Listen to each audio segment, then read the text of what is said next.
एक बात मैं क्लियर कर दूं कि जैसा शुरुआत में मैंने बताया, हमारा जो उद्देश्य है, this presentation is intended for educational and advocacy purposes to stimulate discussion and reform of information commission functioning in India. मतलब हमारा जो क्रिटिसिज्म का उद्देश्य है वो ये है कि इनका जो वर्किंग है वो इम्प्रूव हो सके।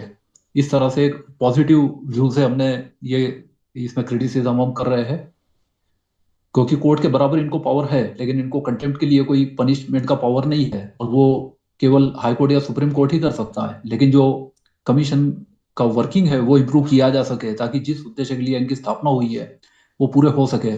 तो इसलिए हाई कोर्ट और सुप्रीम कोर्ट का क्या कहना है कमीशंस के बारे में, अलग अलग जजमेंट के माध्यम से, वो भी हम देखेंगे।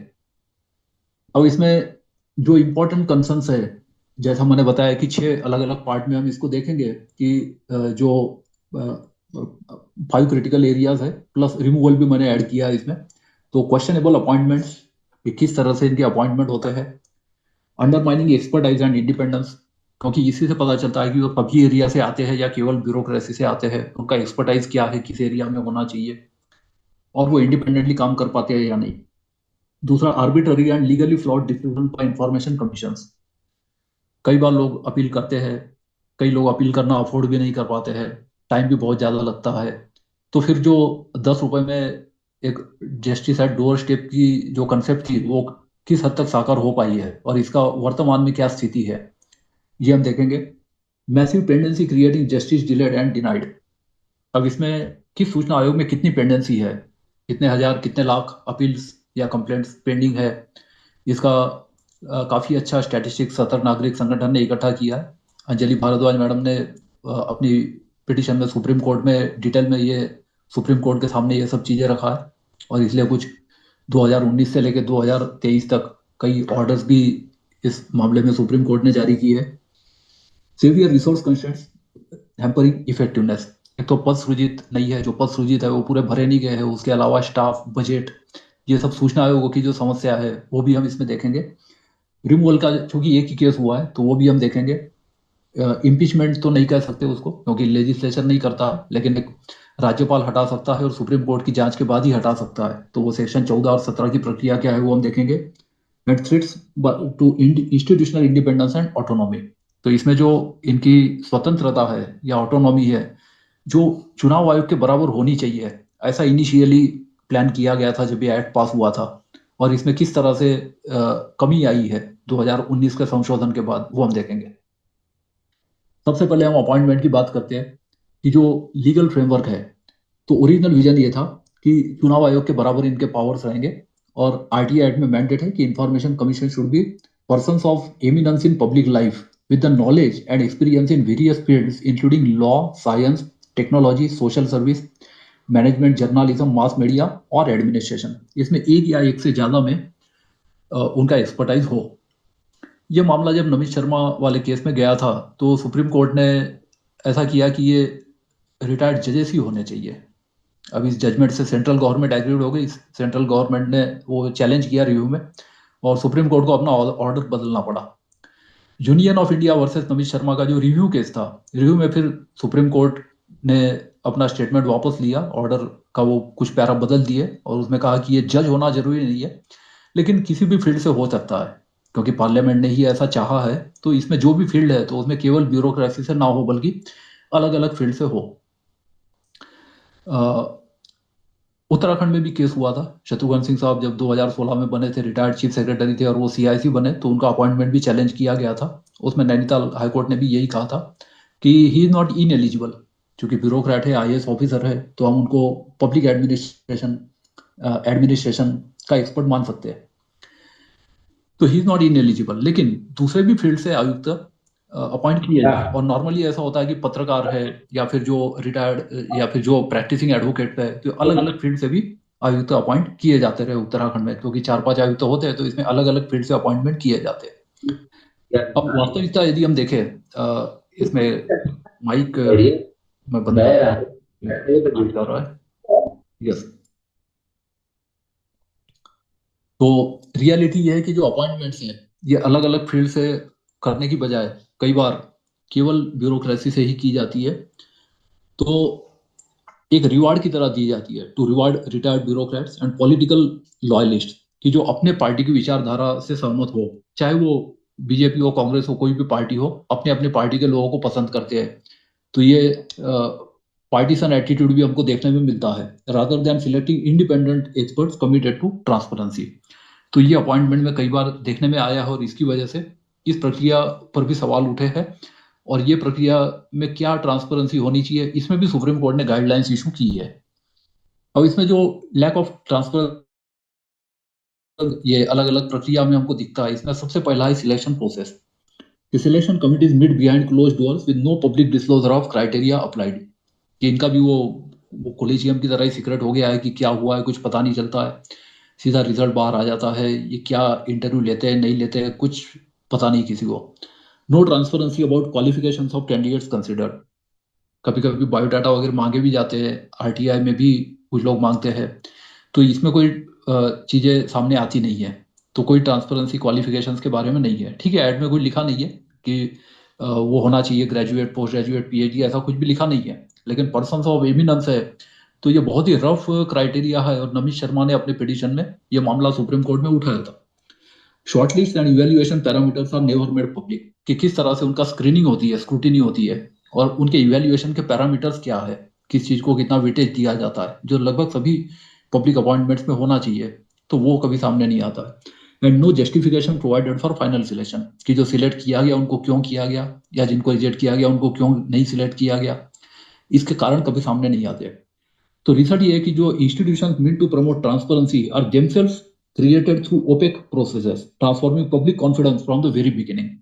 अब इससे जो नियुक्ति में जो पारदर्शिता का अभाव रहने से शुरुआत नियुक्ति से ही हो जाती है कि इनकी अपॉइंटमेंट किस तरह से किया गया। अब इसमें जो डोमिनेंस ऑफ ब्यूरोक्रेट्स है ये देखने में आया है। ब्यूरोक्रेट्स का मतलब हम यहाँ पे सिर्फ आईएएस ऑफिसर नहीं कह रहे, इसमें आईपीएस ऑफिसर्स या दूसरे ऑफिसर्स भी टाइम टू टाइम अपॉइंट किए जाते हैं। तो जो ब्यूरोक्रेटिक कैप्चर जिसको हम कह सकते हैं कि disproportionate number of information commissioners और former civil servants creating an institutional bias favouring the government perspective और सिटीजन्स राइट्स। अब ब्यूरोक्रेट्स को अपॉइंट करने का सबसे बड़ा फायदा ये है कि उनको सभी विभागों का वर्किंग मालूम होता है, और वर्किंग मालूम होने की वजह से कोई भी उनको आसानी से उल्लू नहीं बना सकता है। लगभग हर विभाग के वो सचिव वगैरह रह चुके होते हैं, उनको सब पता होता है। तो कोई भी ऐसी चीज नहीं है जो उनकी नजरों से छुपी हुई हो। ये एक सबसे बड़ा फायदा होता है आईएएस ऑफिसर्स को अपॉइंट करने का। लेकिन इसका जो एक निगेटिव साइड है कि एक बायस होता है कि जो पीआईओ या अपीलीय अधिकारियों को फेवर करते हैं, ये कई बार उनके वर्किंग में देखने में आता है, क्योंकि उनके प्रॉब्लम्स भी उनको पता होते हैं कि गवर्नमेंट सर्वेंट्स के क्या प्रॉब्लम है। तो इसकी वजह से कभी कभी जो पब्लिक की जो रिक्वायरमेंट है उसके साथ वो बैलेंस बनाना एक मुश्किल काम हो जाता है। अब इससे प्रॉब्लम्स क्या क्रिएट होते हैं कि tend to view issues through administrative convenience rather than transparency imperatives, कि पारदर्शिता लाने की बजाय एडमिनिस्ट्रेटिव कन्वीनियंस के नजरिए से देखा जाता है। दूसरा प्रॉब्लम ये है कि often maintain old networks and loyalties with in government, क्योंकि उनके पुराने भी नेटवर्क होते हैं, लॉयल्टी होती है। उनके जो रिटायर हो जाने के बाद जो बाकी लोग उनके जूनियर्स होते हैं वो उनके अंडर में काम करते हैं, तो वो एडवर्स ऑर्डर पास करने से कई बार हिचकते हैं, ये भी देखने में आया है।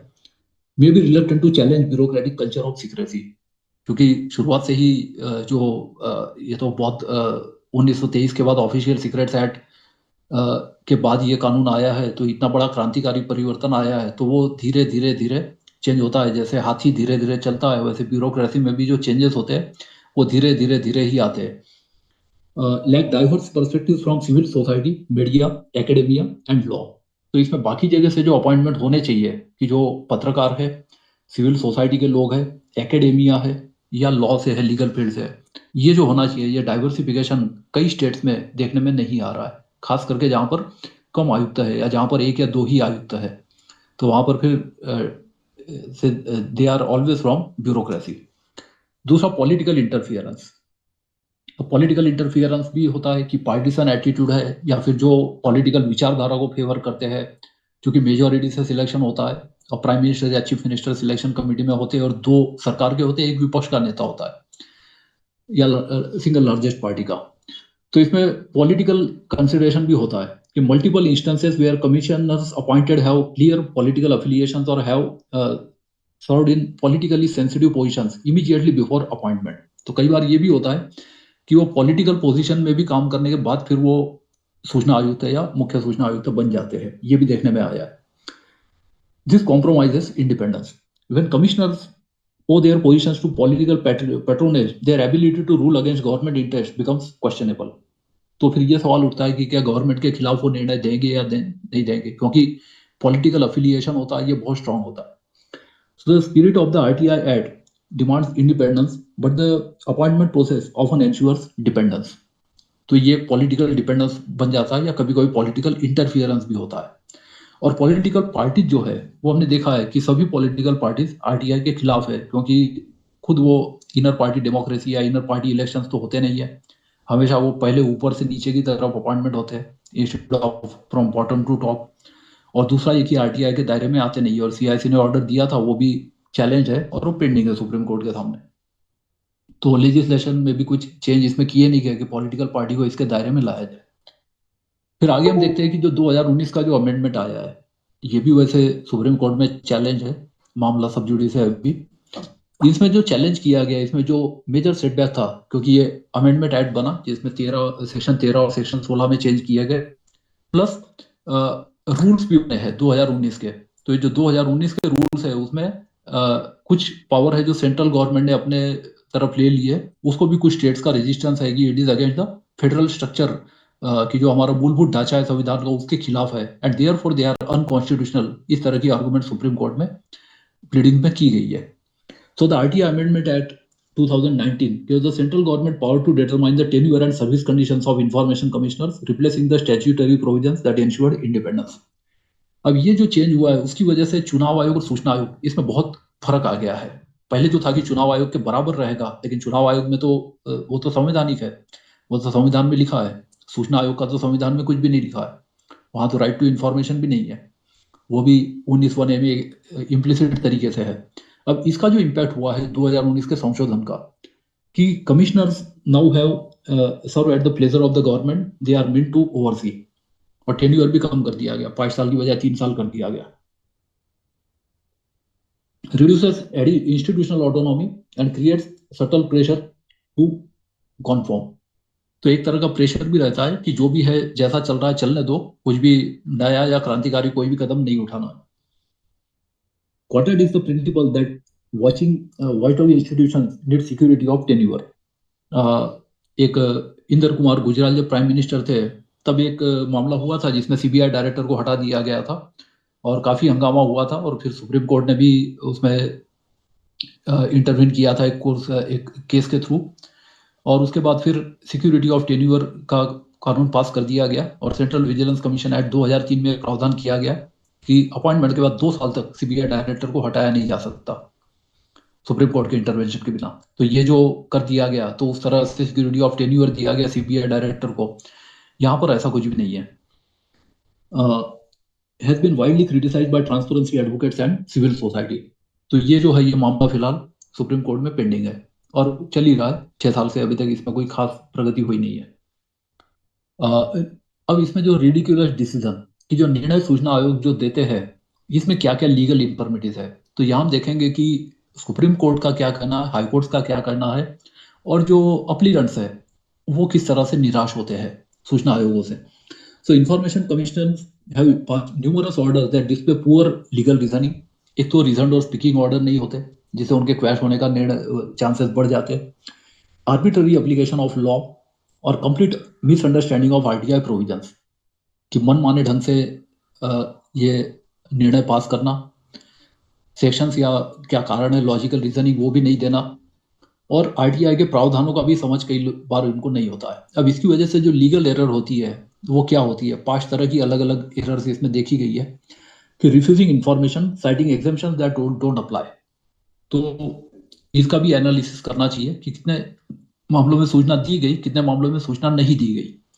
तो ऐसा देखा जाता है कि जिन मामलों में सूचना नहीं दी गई वो ज़्यादा होते हैं, और जो एनुअल रिपोर्ट जो होती है कि कौन सा क्लॉज कितने बार इन्वोक किया गया, तो पब्लिक अथॉरिटीज पर तो लागू होता है, लेकिन सूचना आयोगों के जो अपने डिसीजन है उसमें कितने बार उन्होंने दिया, कितने बार वो कौन से क्लॉजेस या सेक्शन इन्वोक किए और उसमें सूचना देने से मना किया गया, इसका कोई एनालिसिस नहीं है। कि अप्लीकेंट्स के फेवर में कितने आए, अप्लीकेंट के अगेंस्ट में कितने आए, इसका एनालिसिस का कोई डेटा नहीं है। एक्सेप्टिंग वेग claims of harm without requiring evidence. कई बार ये होता है कि जो क्या हार्म या नुकसान हुआ है सूचना न देने से, इसके भी सबूत उनसे मांगे नहीं जाते अप्लीकेंट या कंप्लेनेंट से। तो कोई भी वहां चला जाता है, कोई बोल देता है कि हमको ये सूचना नहीं मिली, इससे हमारा ये नुकसान हुआ है, कॉम्पेंसेशन भी कई बार क्लेम कर लेते हैं, तो इसका एविडेंस ठीक से लिया नहीं जाता है। Applying public interest test incorrectly और not at all. Public interest test 81D और ई में है, पहले जे में भी था, पहले जब पुराना वो सेक्शन था। तो ये पब्लिक इंटरेस्ट की टेस्ट कई बार अप्लाई नहीं की जाती है कि जो पब्लिक इंटरेस्ट में होना चाहिए, जो कि सभी इंटरनेशनल जगह पर है, क्योंकि 80 से ज्यादा देशों में फ्रीडम ऑफ इंफॉर्मेशन एक्ट है। Ignoring binding precedents from higher courts. कई बार तो ये होता है कि सुप्रीम कोर्ट, हाई कोर्ट के भी जजमेंट साइट किए जाते हैं, एडवोकेट्स भी कई बार प्लीड करते हैं, तो कई बार उनको वो वेटेज नहीं देते हैं, हायर कोर्ट्स के ऑर्डर को भी नहीं मानते। सबसे इम्पोर्टेंट तो एक ये बहाना होता है कि दूसरे हाई कोर्ट के हमारे स्टेट पे लागू नहीं होते, तो केवल अपने ही हाई कोर्ट के मानते हैं। और सुप्रीम कोर्ट के भी होते हैं और कई बार वो नहीं भी मानते हैं। तो ये भी होता है कि प्लीडिंग में सुन लिया, लेकिन वो साइट नहीं करते हैं कि how this case is different from that. वो नहीं मानने के कारण क्या है, ये जजमेंट में लिखा नहीं जाता, अपने निर्णय में, उनके डिसीजन में लिखा नहीं जाता। तो creating unjustified procedural barriers for applicants, ये एक नया ट्रेंड देखने में आया है कि रिफ्यूजिंग अप्लीकेशंस। इसमें भी एक पीआई पेंडिंग है सुप्रीम कोर्ट में, शायद किशन चंद जैन का ही है, कि इसमें जो अलग अलग बहाने बना के अप्लीकेशन लेने से ही मना कर दिया जाता है, मतलब अपील या कंप्लेंट रजिस्टर करने से ही मना किया जाता है। ये एक नया ट्रेंड देखने में आया है जो हम आगे डिस्कस करेंगे। अब इसमें जो आर्बिट्ररी रीजनिंग के कारण जो दिए जाते हैं, तो प्रॉब्लमेटिक रीजनिंग के जो एग्जांपल्स है कि some information commission have rejected appeals on ground such as information what is too old without legal basis for such limitation. कि कई बार पुरानी है, टू ओल्ड है और इसलिए नहीं दी जाएंगी, जबकि 8(3) में प्रोविजन बिल्कुल इससे उल्टा है, पुरानी सूचना है तो वो देना ही पड़ता है, वो किसी भी कारण से रोकी नहीं जा सकती। तो ये 8(3) जो है वो फॉलो नहीं किया जाता कई बार सूचना आयोगों द्वारा। दूसरा, अप्लीकेंट्स मोटिव इज सस्पिशियस दो motive is relevant under RTI, कि उसका जो मोटिव है वो सस्पिशियस है, और कभी कभी लिख भी देते हैं अपने डिसीजन में, जबकि 6(2) में लिखा है कि कोई भी लोकस स्टैंडर्ड का कंसेप्ट नहीं है, लोकस स्टैंडर्ड का कंसेप्ट लाना चाहिए। ऐसा एक संशोधन आया था, लेकिन वो पार्लियामेंट में फेल हो गया था, क्योंकि आरटी ने काफी अपोज किया था, 2006 के आसपास की बात है।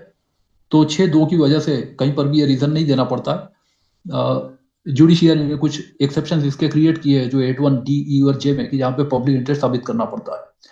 तो सस्पिशियस मोटिव के कारण बताकर कई बार सूचना देने से मना कर लिया जाता है। तीसरा, information would require too much work to compile, misapplying the exemption. अब too much work to compile 7(9) जो है वो इन्वोक किया जाता है। 7(9) जो है ये एडमिनिस्ट्रेटिव रिफॉर्म्स कमेटी की जो रिपोर्ट है उसके आधार पर है। जो सेकंड एडमिनिस्ट्रेटिव रिफॉर्म्स कमेटी 2005 की रिपोर्ट थी, और उसमें यह प्रावधान था कि जहां पर बहुत ज्यादा सूचना कोई मांगता है, तो उसमें ये उसको मना नहीं किया जा सकता कानूनन, उसको कार्यालय में बुलाकर सूचना दिखाई जा सकती है, सूचना चिन्हित करने के लिए कहा जाता है। तो ये जो प्रॉब्लम होते हैं 7(9) के, ये बहुत बार मिस अप्लाई कर दिया जाता है, और कई बार सूचना आयोग इस तरह के भी निर्णय देते हैं कि उसको कार्यालय में बुला के उसको सूचना दिखा दो या दे दो, इस तरह के भी निर्णय होते हैं। बाद में उसका कॉम्प्लायंस हुआ नहीं हुआ कोई नहीं देखता। Public authority might face embarrassment which is not a valid exemption. अब कई बार ये भी होता है कि उसकी वजह से एम्बरासमेंट फेस करना पड़ेगा, ये भी निर्णय में लिखा जाता है, जबकि ये कोई कारण नहीं है, ये कोई वैलिड एग्जाम्पशन नहीं है, क्योंकि किसी भी 10 या 11 क्लॉज जो है सेक्शन 9 मिलाकर, इसमें कहीं पर भी ये चीज नहीं आता है। तो ये जो एम्बेरसमेंट होगा और इसलिए ये सूचना नहीं दी जा रही, ऐसा भी कुछ निर्णय में लिखा होता है। Information is already in public domain without verifying और साइटिंग सोर्स। ऑलरेडी लिखा जाता है कि पब्लिक डोमेन में है या वेबसाइट पर है, लेकिन किसी को सर्टिफाइड कॉपी हो तो सर्टिफाइड कॉपी, या किसी को लिटिगेशन पर्पज के लिए चाहिए तो ये भी वैलिड उपयोग है। तो पब्लिक डोमेन में ऑलरेडी है, इस ग्राउंड पे भी कई बार मना कर दिया जाता है, जो वैलिड रीजन नहीं है। And these decisions undermine the right to information through intellectual dishonesty and poor adjudication. ये एक तरह का इंटेलेक्चुअल डिसऑनेस्टी है, क्योंकि ये किसी भी धारा में ये एग्जाम्पशन आते नहीं है, किसी भी क्लॉज में नहीं आते। और ये पुअर एडजुडिकेशन जो है, इसकी वजह से जो अप्लीकेंट होते हैं या कंप्लेनेंट होते हैं, दे आर द सफरर्स।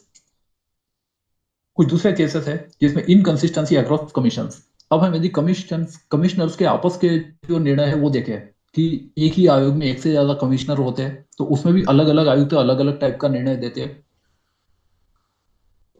या फिर जो अलग अलग स्टेट के कमीशन है ये भी अलग अलग टाइप के निर्णय देते हैं, तो इसमें इनकंसिस्टेंसी बहुत है। तो different information commission interpret identical provisions of the RTI Act differently, creating legal uncertainty and forum shopping. forum shopping का मतलब ये होता है कि अपने कन्वीनियंट जज को ढूंढना। जैसे कि एप्लीकेंट भी सोचता है कि अमुक कमिश्नर की ही अदालत में मेरा केस जाए, अमुक आयुक्त है वो मेरे फेवर में पास करेगा। तो वकील भी ऐसा हाई कोर्ट में, सुप्रीम कोर्ट में करते हैं कि सेटिंग जिसको बोलते हैं एक तरह की, कि कन्वीनियंट जज हो या ये जज का जब बारी आएगी तब हम केस लगाएंगे ताकि उसके सामने जाए, इस जज के सामने ना जाए, वो हमारे एडवर्स ऑर्डर कर सकता है। इसको फोरम शॉपिंग कहते हैं। तो जो फोरम शॉपिंग होता है ये सूचना आयोगों में भी ये देखने मिलता है। अप्लीकेंट भी कई बार देखते हैं कि हमारा अमुक आयुक्त है या अमुक मुख्य सूचना आयुक्त है, उनके पास ही हमारा केस जाए या उनके सामने हमारा केस ना जाए। इस तरह के हथकंडे अपनाए जाते हैं। तो some commissions readily impose penalties, others almost never do. Penalty के बारे में तो और आगे हम डिस्कस करेंगे, क्योंकि इसमें सतर्क नागरिक संगठन ने काफी इंटरेस्टिंग फिगर्स दिए हैं जो बहुत ही निराशाजनक है। And definition of personal information varies widely across states. अब पर्सनल इंफॉर्मेशन चूंकि डिफाइंड ही नहीं है, अब तो वो 8(1)J में इतना ज्यादा लिटिगेशन हो गया, सुप्रीम कोर्ट में भी बहुत सारे केसेस गए, आधा दर्जन से ज्यादा, तो ये सब खत्म ही कर दिया गया है। लेकिन पर्सनल इंफॉर्मेशन अभी तक डिफाइंड नहीं है, ना तो आरटीआई एक्ट में है ना तो डीपी में। ऐसा नहीं है, बहुत क्लियरली डिफाइंड है पर्सनल इंफॉर्मेशन क्या है, सेंसिटिव पर्सनल इंफॉर्मेशन क्या होता है। तो ये डेफिनेशन भारत में नहीं है। ये एक बहुत बड़ा प्रॉब्लम है लेजिस्लेचर का। अब इसकी वजह से अपने अपने मन मर्जी से अलग अलग स्टेट्स के कमीशन अलग अलग डेफिनेशन करते हैं, इसको अलग अलग इंटरप्रिटेशन करते हैं। Third party provisions applied inconsistently. Third party की जो प्रोसीजर होती है, सुप्रीम कोर्ट ने क्लियर कर दिया है क्या फॉलो होना चाहिए 2012-13 में, लेकिन वो जो प्रोसीजर दिया है उसको कई बार पीआईओ भी समझ नहीं पाते, अप्लीकेंट्स भी समझ नहीं पाते, और इसको ठीक से अप्लाई नहीं किया जाता है जो सुप्रीम कोर्ट ने कहा था कि मैंडेटरी है गिरीश रामचंद्र देश पांडे में और आर के जैन केस में। तो ये प्रोसीजर फॉलो नहीं की जाती है। Different standard for what constitutes adequate search for record. अब ये सर्च फॉर रिकॉर्ड्स या सूचना जब नष्ट हो जाती है या फिर जब नष्ट कर दी जाती है तो फिर किस तरह से उसको रिकंस्ट्रक्ट करना है, तो इसके बारे में भी जो है कि अ, अ, अ, कोई सूचना धारित नहीं है, या कहा जाता है कि मिसप्लेस हो गई है या उपलब्ध नहीं है। तो क्यों नहीं है, कहाँ गई, तो ये जो है क्या करना है, तो ये कहीं पर भी ना तो एक्ट में है और ना ही सूचना आयोगों के निर्णय भी इस मामले में क्या करना है कि अपने एफआईआर करनी है, रिकंस्ट्रक्ट करना है, क्या करना है, कैसे करना है। तो ये कोई कंसिस्टेंसी इसमें नहीं है। रीजन ये है कि citizen face a lottery rather than consistent legal interpretation. तो सूचना आयोग में जाना ये एक तरह से लॉटरी हो गया है। आपकी तकदीर अच्छी रही तो लॉटरी खुल जाएंगी, आपके फेवर में केस आ जाएंगे, आप जीत जाएंगे। आपकी तकदीर अच्छी नहीं है तो आपका टिकट के पैसे बेकार जाएंगे, तो आपका पैसा वेस्ट हो जाएगा, टाइम और पैसा वेस्ट हो जाएगा, और आपको कुछ भी नहीं मिलेगा, सूचना भी नहीं मिलेगी, कुछ भी नहीं होगा। तो एक तरह से एक अनसर्टेनिटी बनी हुई है कि कानून में जो सर्टेनिटी होती है वो इसमें नहीं है, लीगल इंटरप्रिटेशन में। उसकी वजह से एक लॉटरी के जैसा हो गया है सूचना आयोगों में जाना। अब कोर्ट्स ने भी कई बार कॉस्ट इम्पोज की है। सो क्वालिटी इशू जो है कि जिसमें सुप्रीम कोर्ट और हाई कोर्ट ने क्रिटिसाइज किया है सूचना आयोगों को, तो ये केसेस ज्यादा इंपॉर्टेंट है, इसलिए हम देखते हैं the quality of information commission decisions has been so poor in some cases that high courts and the supreme court have imposed cost as information on information commissions for passing illegal और arbitrary orders. क्योंकि cost ही impose कर सकते हैं, जुर्माना तो कर नहीं सकते, तो इसलिए वो कॉस्ट इम्पोज करते हैं। क्योंकि रिट याचिका जब जाती है तो रिट में कोर्ट्स को पावर होता है कि कानून की प्रक्रिया का दुरुपयोग करने के लिए, तो इसमें इलीगल या आर्बिट्ररी ऑर्डर है तो फिर कॉस्ट इम्पोज की जाती है। When courts impose costs on quasi-judicial bodies, it represents extraordinary judicial disapproval and indicates systemic failure. तो ये जो कॉस्ट है एक तरह का इंडिकेशन है, एक जुडिशियल डिसअप्रूवल है कि ये जो सूचना आयोग द्वारा किया जा रहा है वो सही नहीं है, और सिस्टमिक फेल्यूर है। सिस्टमिक फेल्यूर कैसे है ये हम आगे इसको और डिटेल में देखेंगे। In researching and legal application reasoning की या तो कारण उन्होंने एडवोकेट दिए नहीं है उनके डिसीजंस में, और लीगली उसको अप्लाई नहीं किया है, या कई बार ये भी होता है कि you have not applied your mind to this decision. इस तरह से भी कमेंट कई बार कोर्ट कर देते हैं, तो एक एडवर्स टिप्पणी भी इसमें होती है। सुप्रीम कोर्ट का जो ऑब्जर्वेशन था अक्टूबर 2023 while hearing a petition regarding vacancies in information commissions, the Supreme Court noted that the failure to fill vacancies is leading to a situation where the right to information, which is recognized under an act of parliament, becomes a dead letter. तो 2023 में supreme court को यह कहना पड़ा कि सूचना का अधिकार जो है ये एक पूरी तरह से डेड लेटर बनने जा रहा है। मतलब इसका कुछ भी असर नहीं है, केवल कागजों पर सीमित रह गया। The judicial interventions demonstrate that information commission sometimes fail to uphold the very transparency they were created to enforce. तो जिस ट्रांसपेरेंसी के लिए इनको बनाया गया था वो ट्रांसपेरेंसी को वो मेंटेन नहीं कर पा रहे हैं। प्रेजेंटेशन शायद इसमें डिसअपियर हो गया, मैं फिर से शेयर कर देता हूँ।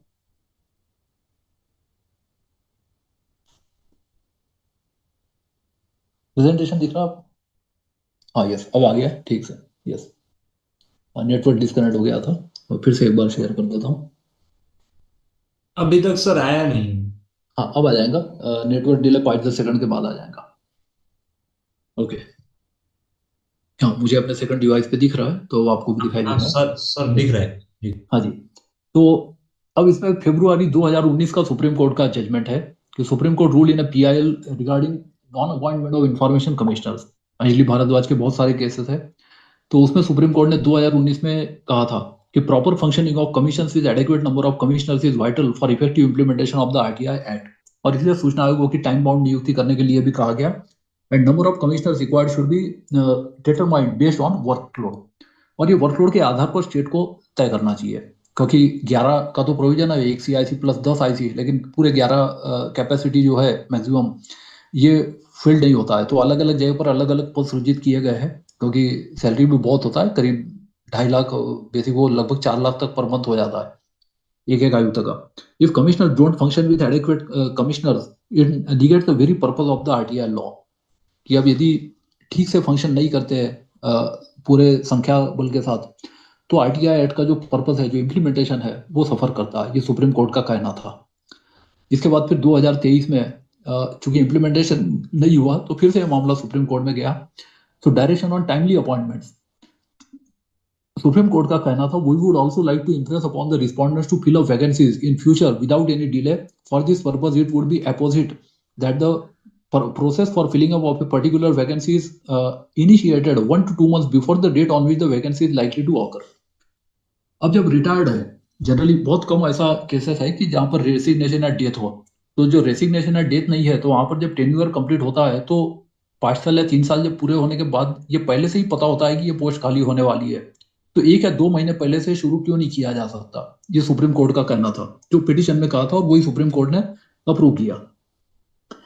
2023 में कोर्ट ने लिखा, despite this clear direction, violations continue with the court observing the right to information is becoming a dead letter. और इसलिए फिर 2000 आरटीआई एक्ट जो है, that is becoming a dead letter. अब उत्तर प्रदेश का जो रिमूवल का केस है, क्योंकि इंडिया का एक अकेला ही केस है, ये एक लैंडमार्क कंट्रोवर्सी है, तो ये हम देखते हैं।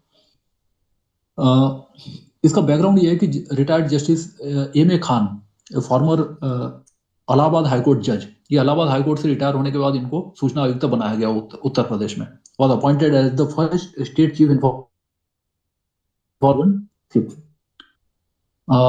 फिर इनको सस्पेंड किया गया। On July 9, 2008, the Mayawati-led UP government suspended Justice Khan, making him the first state chief information commissioner in India to be suspended. ये अकेले ही इंफॉर्मेशन कमिश्नर का केस है कि जिसमें सस्पेंशन किया गया इंडिया में। आरोप उनके ऊपर ये थे कि Khan was suspended over allegations of misconduct, specifically irregularities in the appointment of 58 staff members in the commission. क्योंकि निर्णयों की वजह से तो नहीं हटाया जा सकता, तो ये जो 58 स्टाफ मेंबर्स है, उनकी नियुक्ति में जो धांधली या जो इरेगुलरिटीज थी, उसकी वजह से ये एक आरोप था। दूसरा था violations of reservation rules in recruitment, ये दूसरा आरोप था। और तीसरा था other charges of improper administrative conduct. तो ये 3 कारण उसमें दिए गए थे, लेकिन इसमें भी पारदर्शिता फिर नहीं आई। लीगल प्रोसेस जो है कि under section 17 of the RTI act and refer the matter to the Supreme Court for a formal inquiry into charges of misbehavior or incapacity। क्योंकि गवर्नर सिर्फ सस्पेंड ही कर सकता है, और इंक्वायरी तो सुप्रीम कोर्ट को करनी पड़ती है। तो ये मामला फिर सुप्रीम कोर्ट को रेफर किया गया। अब इसमें जो इस केस का जो इंपॉर्टेंस है, the suspension was viewed as a part of ongoing friction between Khan and the Mayawati government. इसका जो एक इंटरप्रिटेशन ये भी था कि सरकार के मुताबिक वो काम नहीं कर रहे थे, तो इसलिए मायावती सरकार ने उनको हटा दिया गया। ये एक इंटरप्रिटेशन उस टाइम था। This was the first such action against state chief in information commissioner in India. ये पहली बार ऐसा हुआ इंडिया में। और शायद एक ही केस हुआ है अब तक, क्योंकि और कोई केस उसके बाद हमारे नॉलेज में अब तक आया नहीं है। The case highlighted the vulnerability of commissioners despite statutory protections. तो फिर जो प्रोटेक्शन एक्ट में दिया गया था कि चुनाव आयोग के बराबर इनको इंडिपेंडेंस रहेगा, तो उस प्रोटेक्शन का क्या हुआ? And raised serious questions about whether the suspension was genuine accountability और political retaliation। कि ये जो सस्पेंशन किया गया, ये क्या उनकी एक जवाबदेही निर्धारित करने के लिए जेन्युइन अकाउंटेबिलिटी था, या एक पॉलिटिकल बदला लेने की भावना से किया गया, political retaliation? The case demonstrated how the inquiry mechanism under Section 17, meant to protect commissioners, could also be used to sideline commissioners through suspension pending lengthy investigation। तो इससे ये भी एक पता चला कि यदि हमारी बात नहीं मानोगे तो सस्पेंड कर देंगे, और सूचना आयुक्त को राज्यपाल सस्पेंड कर सकता है। इस तरह का एक पहली बार एक मैसेज इंडिया में गया। Broader impact is this precedent created a chilling effect, showing that commissioners who take their mandate seriously may face serious consequences, demonstrating the fragility of institutional independence। कि गवर्नमेंट के साथ सीधा कॉन्फ्रंटेशन यदि कोई आयुक्त करता है तो उसके बहुत सीरियस कॉन्सिक्वेंसेस हो सकते हैं। और फिर जो इंस्टीट्यूशनल इंडिपेंडेंस है, वो इसमें पता चला कि ये बहुत ही फ्रेजाइल है। ये इसमें इसका कोई खास इंपॉर्टेंस नहीं है इंडिपेंडेंस का। अब पेंडेंसी का मामला देखते हैं। ये स्टैटिस्टिक्स सतर्क नागरिक संगठन ने जो 2024-25 में रिपोर्ट रिलीज की है, जो करीब 6 महीने पहले आई है, तो इसमें अलार्मिंग स्टैटिस्टिक्स है from latest assessment. As of June 30, 2025, the total backlog across 29 information commissions, मतलब एक सेंट्रल और 28 state, stood at 4,30,972 pending cases. तो इसमें यह पाया गया कि 4,13,972, तो 4 लाख से ज्यादा पेंडिंग केसेस है सूचना आयोगों के। हाईएस्ट बैकलॉग्स देखा जाए तो Maharashtra SIC 95,340 cases, highest in the country. क्योंकि पॉपुलेशन भी ज्यादा है, बड़ा स्टेट है, तो ये भी एक कारण है। Karnataka SIC 47,825 cases, Tamil Nadu SIC 41,000 case, Chhattisgarh SIC 34,000, Bihar SIC 29,000, और central information commission 24,000। Trend analysis यदि हम देखें कि the backlog has grown dramatically, मतलब मार्च 2019 में था सीआईसी, ये टोटल जो इंडिया में 2,18,347, जून 2022 में हो गया ओवर 3 लाख, जून 2024 में हो गया 4,05,000, और जून 2025 में हो गया 4,13,000। तो इतना बैकलॉग है। अब यदि हम देखेंगे कि डिस्पोजल टाइम कितने साल लगेंगे किस केस को, मतलब किसी केस को यदि आज कोई केस फाइल करता है सूचना आयोग में, तो कितने साल में उसका डिस्पोजल होगा। जैसे हाईकोर्ट सुप्रीम कोर्ट में हमने देखा था कि ये जज ने बोला 300 साल लगेंगे, एक ने बोला 466 साल लगेंगे। तो सूचना आयोग में यदि कोई केस फाइल करता है तो कितने साल लगेंगे? तो सतर्क नागरिक संगठन ने जो स्टैटिस्टिक्स कलेक्ट की है, उस पे आधार पर प्रिडिक्शन किया उन्होंने कि using current disposal rate, the estimated time to dispose of an appeal filed on July 1, 2025, catastrophic delays. Telangana में 29 साल 2 महीने लगेंगे, डिस्पोजल एक्सपेक्टेड इन 2054। यदि तब तक हम और आप जिंदा रहे तो 29 साल लगेंगे। Tripura SIC 23 years, Chhattisgarh SIC 11 years and 1 month, Madhya Pradesh SIC 7 years and 4 months, Punjab SIC 7 years, Bihar SIC 5 years and 1 month. तो ये मतलब टॉप से लेके हम देखें तो 29 साल से लेकर 5 साल तक ये फिगर्स आते हैं। क्रिटिकल एंड मेजर स्टेट्स, बड़े स्टेट्स की यदि हम बात करें तो सीआईसी में 1 साल 3 महीने एवरेज टाइम, महाराष्ट्र 2 साल 6 महीने, तमिलनाडु 1 साल 10 महीने, कर्नाटक 1 साल 9 महीने। Reality check is 18 out of 29 commissions would take 1 year or more to dispose of all appeal, dispose of an appeal। मतलब 29 में से 18 कमीशन ऐसे है कि जहां पर आपको 1 साल से ज्यादा टाइम लग जाएगा। ये इंडिया का स्टैटिस्टिक्स है लेटेस्ट, अलग अलग स्टेट्स का।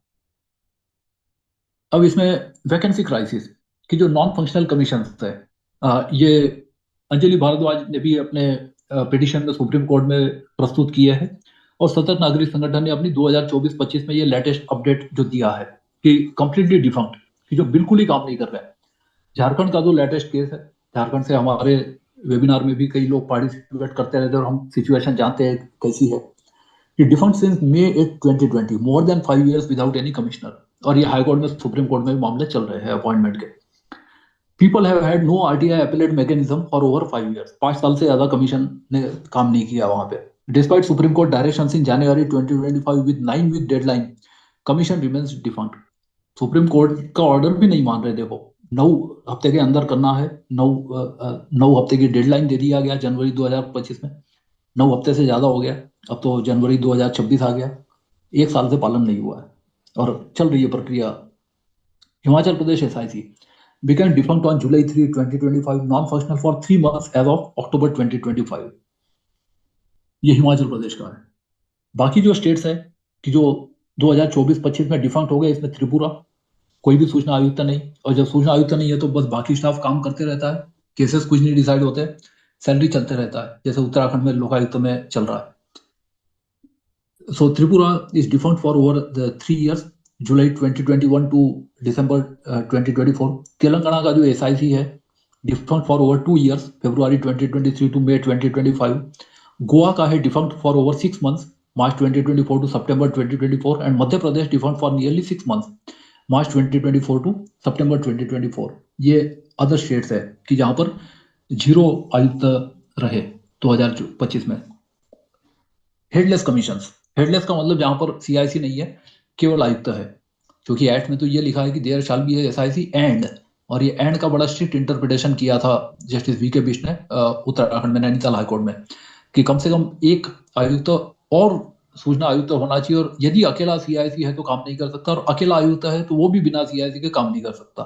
तो भले ही बेंच सिंगल जज की हो, सिंगल आयुक्त की हो, लेकिन कम से कम 2 है, ऐसा जजमेंट था 2009 का। मेरी शत्रुघ्न सिंह साहब से बात भी हुई थी 2016 में। मैंने बोला सर ये 2018 में, मैंने बोला सर ये चैलेंज क्यों नहीं किया जाता?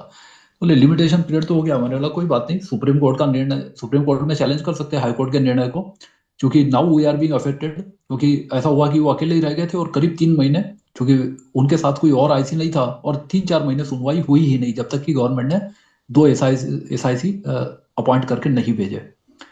तो ये एंड का बड़ा स्ट्रिक्ट इंटरप्रिटेशन किया था। ये खास उत्तराखंड का केस है। Now, commissions functioning without a chief information commissioner, Central Information Commission became headless on September 13, 2025। अब तो खैर अपॉइंट कर दिया है वहां पे। 7 time in the last 11 years functioning without a chief. 7 बार ये कमीशन खाली हो गया, जबकि खाली होना नहीं चाहिए। In every single instance vacancy occurred due to routine predictable retirements. Tenure पूरा होने की वजह से या रिटायरमेंट मतलब 65 साल पूरे होने की वजह से ही हुआ है। कहीं पर भी ऐसा कभी नहीं हुआ कि रेसिग्नेशन या डेथ हुआ हो और उसकी वजह से अचानक वैकेंसी हो गई। तो प्रिडिक्टेबल वैकेंसी होने के बाद भी ये टाइमली अपॉइंटमेंट क्यों नहीं हो रहे? Government fail to initiate timely appointment despite knowing retirement dates in advance. Headless commission में फिर Chhattisgarh SIC functioning without a chief for more than 2 years and since December 2022। Andhra Pradesh SIC functioning without chief since September 25, 2025। Critical impact is the absence of a chief has serious implications as the RTI Act। अब जो उत्तराखंड का Nainital high court का निर्णय है, बाकी states पे तो लागू नहीं होता है, लेकिन इसी तरह के इंटरप्रिटेशन मान लो बाकी जजेस भी करते हैं, तो फिर हो सकता है कि मामला सुप्रीम कोर्ट में चला जाए, या फिर सुप्रीम कोर्ट को इस मामले में कोई कंसिस्टेंट डिसीजन देकर डायरेक्शन देनी पड़े कि क्या करना चाहिए, कि अकेला IC या अकेला CIC काम कर सकता है कि नहीं कर सकता है, कि एंड है उसको स्ट्रिक्टली इंटरप्रेट करना जरूरी है क्या। The absence of a chief has various ramifications as the RTI Act in जैसे critical role for the chief including superintendence, management and direction of commission affairs। अब एक्ट में जो काम इनको दिया गया है आयुक्तों को, ये सुपरिंटेंडेंस का है, मैनेजमेंट का है और डायरेक्शन का है, कमीशन अफेयर्स का। अब रिड्यूस कैपेसिटी, क्योंकि कम लोग हैं तो फिर वर्कलोड उनका बढ़ जाता है। तो जहां पर पूरे 11 या सभी सूचना आयुक्त नहीं है और पोस्ट वैकेंट है, तो उसकी वजह से क्या प्रॉब्लम हो रहा है कि commissions are operating far below required strength. CIC currently functioning with only 2 commissioners, chief plus 8 post vacant. फिर कुछ अपॉइंट किए गए हैं। 8 commissioner posts vacant since November 2023। Advertisement issued against August 2024। Government claim completion by April 2025। No appointments made। ये करीब 6 महीने पहले की रिपोर्ट है सतर नागरिक संगठन की। Backlog rising, cases take over 1 year for hearing. तो ये तो मैंने बताया कि इंडिया में एवरेज ही अब 1 साल 3 महीना हो गया है सूचना आयोग में केस सुनवाई का टाइम। महाराष्ट्र SIC को देखें तो functioning with 8 commissioner, 3 post vacant. Previously function with only 4 commissioners for several months. यहाँ पर बेंचेस भी है अलग अलग जगह, औरंगाबाद या संभाजी नगर में है, नागपुर में भी है। रिक्वायर्ड इन अलार्मिंग बैकलॉग, वहाँ 4 डिवीजन है। सो पुणे भी डिवीजन में आता है, resulted in alarming backlog of nearly 1 lakh cases, highest in country. अब ये चूंकि सबसे ज्यादा आरटीआई एप्लीकेशन भी वहां पे लगती है और पेंडेंसी वहां पर 1 लाख से ज्यादा हो गई महाराष्ट्र में। Supreme court in 2019 recommended full strength of 11 commissioners given the pendency. Supreme court ने बोला कि पूरे 11 है, पूरे पोस्ट भरो। Karnataka SIC functioning with 8 commissioners, 3 posts vacant. Previously functioned with only 3 commissioners. Backlog of nearly 50,000 cases, second highest in country. Supreme Court in 2019 directed full strength of 11 commissioners. ये कानून में प्रावधान है तो फिर पूरे 11 अपॉइंट किए जाए, और पोस्ट क्रिएट नहीं है तो स्टेट गवर्नमेंट करे। Most state operating eight reduce capacity. Tamil Nadu only 6 commissioners, 5 posts vacant, backlog over 41,000 cases. Chhattisgarh functioning with single commissioner since May 2005, only 2 commissioners from December 2022 to May 2025. Backlog increased from 10,301 June 2022 to 34,147 June 2025. अब यहाँ देखिए कि 3 साल में backlog जो है 10,000 से 34,000 तक पहुंच गया। ये डायरेक्ट इम्पैक्ट देखने में आ रहा है, जैसा छत्तीसगढ़ में हुआ है ऐसा सभी स्टेट्स में हो रहा है। Nearly 9,000 case increase in just 1 year. एक साल में 9,000 केस लग रहे हैं। Bihar only 3 commissioner despite backlog of nearly 30,000 cases. Madhya Pradesh only 4 commissioners for last 1 year, while default for 6 months before that. Backlog increased from 9,078 June 2023 to 17,940 June 2025. Authentic figures है जो सूचना आयोगों से, आरटीआई से जो 70 नागरिक संगठन ने इकट्ठा किए वो फिगर्स है। Pattern is systematic under staffing across the country creating justice crisis. अब बात सिर्फ मुख्य सूचना आयुक्त या आयुक्त की नहीं हो रही है, जो स्टाफ है और रिसोर्सेस है, बजट है, वहां पर भी है, जो एक और अलग प्रॉब्लम है जो आगे डिस्कस किया गया है।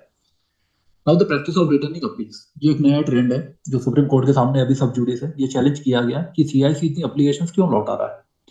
मास रिजेक्शन विदाउट एडजुडिकेशन, क्या ये पुलिस स्टेशन जैसे बन रहे हैं कि एफआईआर लिखे तो फिर इन्वेस्टिगेशन भी करना पड़ेगा, हमारी सीआर भी अफेक्ट होंगी, तो इसलिए एफआईआर ही मत लिखो।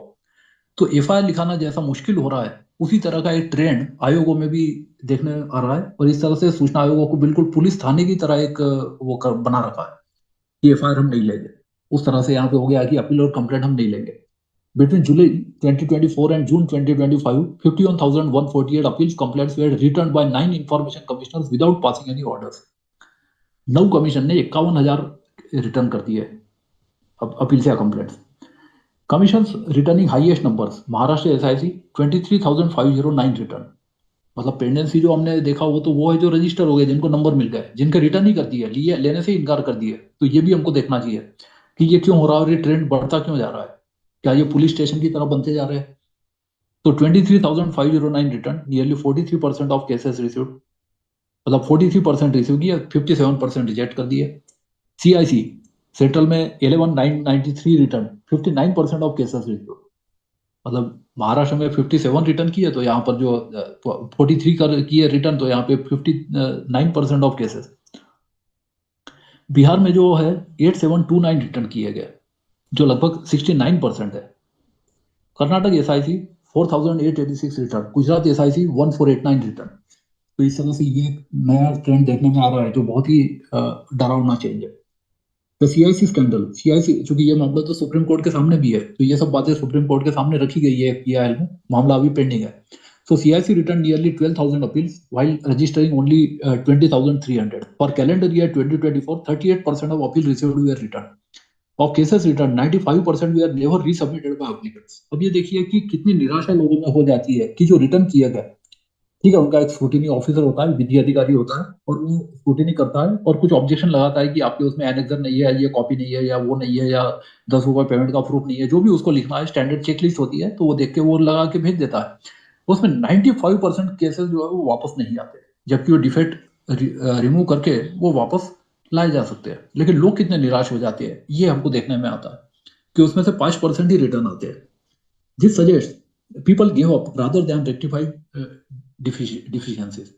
अब बाकी कोर्ट्स में तो ऐसा होता है कि वकील होते हैं, तो वहां तो केस डिफेक्टिव में लग जाते हैं, तो नंबरिंग, स्टैम्प फी, या जो भी है ज्यूरिसडिक्शन, या डिस्ट्रिक्ट का नाम लिखना रह गया, या कहीं कोई हस्ताक्षर रह गए, या कोई कॉपी क्लियर नहीं है तो टाइप कॉपी या जो ट्रांसलेटेड कॉपी लगा के कर लेते हैं, तो वकीलों को तो प्रैक्टिस होती है। लेकिन ये पब्लिक जो होती है वो इससे इतना ज्यादा डिस्करेज हो जाती है कि 95% लोग जो है वो अपील या कंप्लेंट जो है वो आते ही नहीं है आयोग में, तो रिजेक्ट करके भेज दिया, तो वो लेके रख लेते हैं और फिर से उसमें डिफेक्ट रिमूव करके जो वापस फाइल करना है वो पब्लिक नहीं करती है। इतना डिसअपॉइंटमेंट लोगों में है। Now impact on marginalise. अभी इससे क्या होता है, a tool to frustrate information seekers कि national assessment show that a large number of RTI applications came from urban poor seeking basic entitlements. ये लोग आरटीआई कार्यकर्ता नहीं होते, ये आम नागरिक है जो फर्स्ट टाइम आरटीआई लगा रहे हैं, जिनको सोचते हैं कि चलो ये करके देख लेते हैं शायद इससे हो जाए।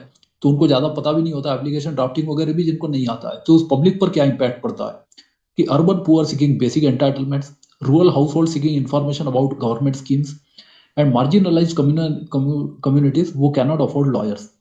कि कई बार लोग वकील अफोर्ड नहीं कर पाते या कुछ लोग खुद अपना प्लेडिंग करते हैं इन पर्सन।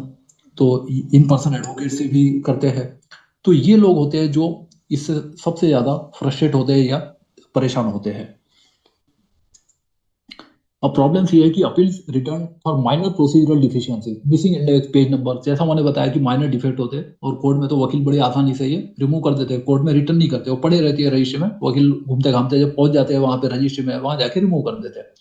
लेकिन यहाँ तो ऐसा नहीं होता है, तो आयोग जो है वो बाय पोस्ट रिटर्न कर देता है और फिर उसको वापस वो 5% लोग ही करते हैं। Unlike courts, RTI users navigate the process on their own without legal help. जैसे कोर्ट में तो लीगल हेल्प होती है, तो वकीलों को आदत होती है, रोज की डिफेक्ट लिस्ट भी कॉल लिस्ट के साथ छप जाती है और वेबसाइट पर वो देख भी लेते हैं। डिफेक्ट लिस्टेड भी होता है, तो देख के वकील को पता चल जाता है कि कौन सा प्रॉब्लम है जो कल सुबह मुझे रिमूव करना है, तो वो कर लेते हैं। लेकिन यहाँ पर ये लीगल हेल्प इनको नहीं होती है। Poor and marginalise feel discourage and give up when appeals return. So 95% non-submission rate proves that this is effectively denial of justice. So apprehension is that this appears to be a strategy to reduce backlogs by frustrating information seekers rather than genuinely adjudicating cases. कि जैसे police वालों का होता है कि ज्यादा crime हुए तो इसका मतलब आपका जो लॉ एंड ऑर्डर ठीक नहीं है, तो इसलिए कि एफआईआर ही रजिस्टर मत करो, क्योंकि रजिस्टर करो तो फिर इन्वेस्टिगेशन करना पड़ेगा। तो वही टेंडेंसी यहाँ पे हो रही है। इसलिए मैंने कहा कि ये सूचना आयोग जो है वो पुलिस स्टेशन में एफआईआर कराना जितना मुश्किल हो रहा है, उतना मुश्किल सूचना आयोगों में अपील या कंप्लेंट दाखिल कराना हो रहा है। So need is commissions must facilitate and assist people, not create procedural barriers. यहाँ पर इनको एक फैसिलिटेट और असिस्ट किया जाए, जैसा हॉस्पिटल में या कई जगह पर होता है कि रिसेप्शन काउंटर या होता है, यहाँ भी होता है सूचना आयोगों में। लेकिन एक फैसिलिटेटर का जो रोल है या जो वहाँ पे सुविधा मिलनी चाहिए वो लोगों को नहीं मिल पा रही है, और उसकी वजह से ये प्रोसीजरल बैरियर है। और इसलिए ये मामला सुप्रीम कोर्ट के सामने है। हो सकता है सुप्रीम कोर्ट भी इसमें कुछ अच्छी डायरेक्शन दे, जो कंपलसरी हो, सब पे बाइंडिंग हो और सब जगह फॉलो की जाए। अब पेनल्टी, ये एक नया प्रॉब्लम है कि penalty reluctance to impose consequences, कि पेनल्टी का प्रावधान है और पेनल्टी है, फाइन नहीं है, सिविल है, क्रिमिनल नहीं है। कोई लोकस स्टैंड, इसमें कोई क्रिमिनल इंटेंशन साबित करना जरूरी नहीं होता है। उसके बाद भी बहुत कम ये पेनल्टी की जाती है। So the RTI Act empowers IC to impose penalties up to rupees 25,000 on airing PIOs for violations. This is meant to give the law its teeth and act as a deterrent. अब reality जो दिया है सतत नागरिक संगठन ने अपनी report में, July 2024 to June 2025, total cases disposed by 22 ICs is 1,07,001. Total penalties imposed 1252 cases and penalty imposed in just 1.2% of disposed cases. तो देखिए कि सिर्फ 1% या 1.2% केस में पेनल्टी इम्पोज की गई, और वो भी फुल नहीं, पार्शल। जरूरी नहीं कि हर केस में 25,000 ही हो, 250 से लेके कुछ भी हो सकती है। Previous assessment finding कि on average 59% of IC orders record one or more violations listed in section 20. तो एवरेज ये होता है कि उनके जो ऑर्डर होते हैं उसमें 59% पर वो बोलते हैं कि पब्लिक अथॉरिटी ने ऑर्डर वायोलेट किया। तो 59% यदि वायोलेशन है तो पेनल्टी फिर 1% क्यों है? This means penalties were potentially imposable in 63,131 cases. Penalties actually impose is 1282 cases, 1252 cases, कि जब 63,000 केस में पेनल्टी देनी चाहिए थी तो 1252 केस में दी गई। So penalties imposed in only 2% of cases where they were imposable, कि जहां पर पेनल्टी करना चाहिए उसमें भी 2% में की जाती है, 98% पर नहीं की जाती है। तो 98% ऑफ वायोलेशंस वेंट अनपनिश्ड। तो इससे जो डेटरेंट इफेक्ट है वो बहुत ही कम हो गया है। ये पेनल्टी का सिनेरियो है। स्टेट वाइज परफॉर्मेंस हम देखते हैं अलग अलग आयोगों का, कि कौन सा आयोग ज्यादा पेनल्टी लगाता है, कौन सा कम लगाता है। तो total penalties impose rupees 2.32 crore July 2024 to June 2025। पूरे भारत का देखिए 2 करोड़ है बस टोटल जो रेवेन्यू जनरेशन है, जो भी हम माने उसको। टॉप पर collection, top performance by amount Chhattisgarh ₹1.06 crore, 431 case में 1,06,00,000। कर्नाटक में 38,11,192 केस, बिहार में 28,01,86 केस, हरियाणा में 22,92 case. Shocking non performance, Sikkim no penalties impose, Telangana no penalties impose, Jharkhand defunct, no penalties possible. अब ये तो कागज पर जो है, अब उसमें से एक्चुअली कितने लोगों ने भरा है पेनल्टी वो देखे तो और भी ज्यादा एक डिसअपॉइंटिंग सिनेरियो है कि कई लोग कोर्ट में चैलेंज कर देते हैं, कई लोग स्टे ऑर्डर ले आते हैं और कई जगह पर क्रैश हो जाते हैं और कई जगह पर कुछ भी नहीं करते और बस ऑर्डर आया डाल दिया डस्टबिन में, कुछ नहीं कर रहे और ऐसी करोड़ों रुपए पेनल्टी वसूली करनी बाकी है। ये प्रॉब्लम उत्तराखंड में भी है। Information denied, not provided. CICs and SICs of Bihar, Chhattisgarh, Himachal Pradesh, Karnataka, Rajasthan and Uttar Pradesh do not maintain data on show cause notices issued. क्योंकि आरटीआई से सूचना कलेक्ट की गई थी उनसे, तो उसमें यह भी है कि उन्होंने ये उत्तर दिया कि हम इसका कोई डेटा ही मेंटेन नहीं करते। तो क्यों नहीं करते? क्योंकि भाई लिखा नहीं है सेक्शन 25 में। सेक्शन 25 का भी पालन कई सूचना आयोग नहीं कर रहे, वो हम आगे देखेंगे। So Maharashtra, Andhra Pradesh, Odisha, Uttarakhand, West Bengal and Uttar Pradesh did not provide information on penalties imposed. तो ये सूचना आयोगों ने कोई भी इंफॉर्मेशन नहीं दिया पेनल्टी के बारे में, जबकि 25 में होता है मैंडेटरी और कलेक्ट करते भी है। उत्तराखंड में भी है ये प्रैक्टिस कि लगभग 10,000 जो पीआई पब्लिक अथॉरिटीज है उनको लेटर लिखे जाते हैं और हर साल इंफॉर्मेशन कलेक्ट की जाती है, कंपाइल की जाती है। It's a very huge task, लेकिन उसके बाद भी ये प्रॉब्लम है और रिपोर्ट्स भी पब्लिक नहीं की जाती है वेबसाइट पर। ये भी एक बड़ी प्रॉब्लम है वेबसाइट पर, हम आगे देखेंगे। So transparency watchdogs refuse to disclose their own performance data, क्यों अपने खुद के परफॉर्मेंस के बारे में रिपोर्ट नहीं करते हैं, ना तो पार्लियामेंट को या असेंबली को करते और पब्लिक को भी नहीं करते और वेबसाइट पर भी नहीं करते। अब पेनल्टीज का परसेंटेज ऑफ से हम देखें कि कितने केसेस डिस्पोज हुए और उसमें कितने केस में पेनल्टी हुई। ये स्टैटिस्टिक्स है कि penalty imposition rate as percentage of cases dispose. Highest rates still dismal is low. Chhattisgarh में 14% केस में पेनल्टी होती है जो जितने केस फाइल हुए। अरुणाचल प्रदेश 13%, गुजरात 11%, बिहार 7%, केरला 5%, मेजर कमीशन में Karnataka 3%, Haryana 3%, Odisha 2%, central information commission 2%, Tamil Nadu 1%। Zero penalties में सिक्किम और तेलंगाना का रिकॉर्ड है।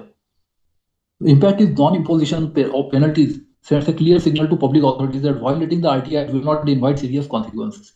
अब इससे मैसेज जाता है पीआई और अपील के अधिकारियों को कि हम कुछ भी कर लो, पेनल्टी कुछ होने वाली नहीं है, क्योंकि 1-2% में होती है। This destroys the basic framework of incentives built into the law and promotes a culture of impunity. तो ये कानून है लेकिन बस एक कागज पर है, इसलिए सुप्रीम कोर्ट को भी कहना पड़ा कि this is becoming a dead letter.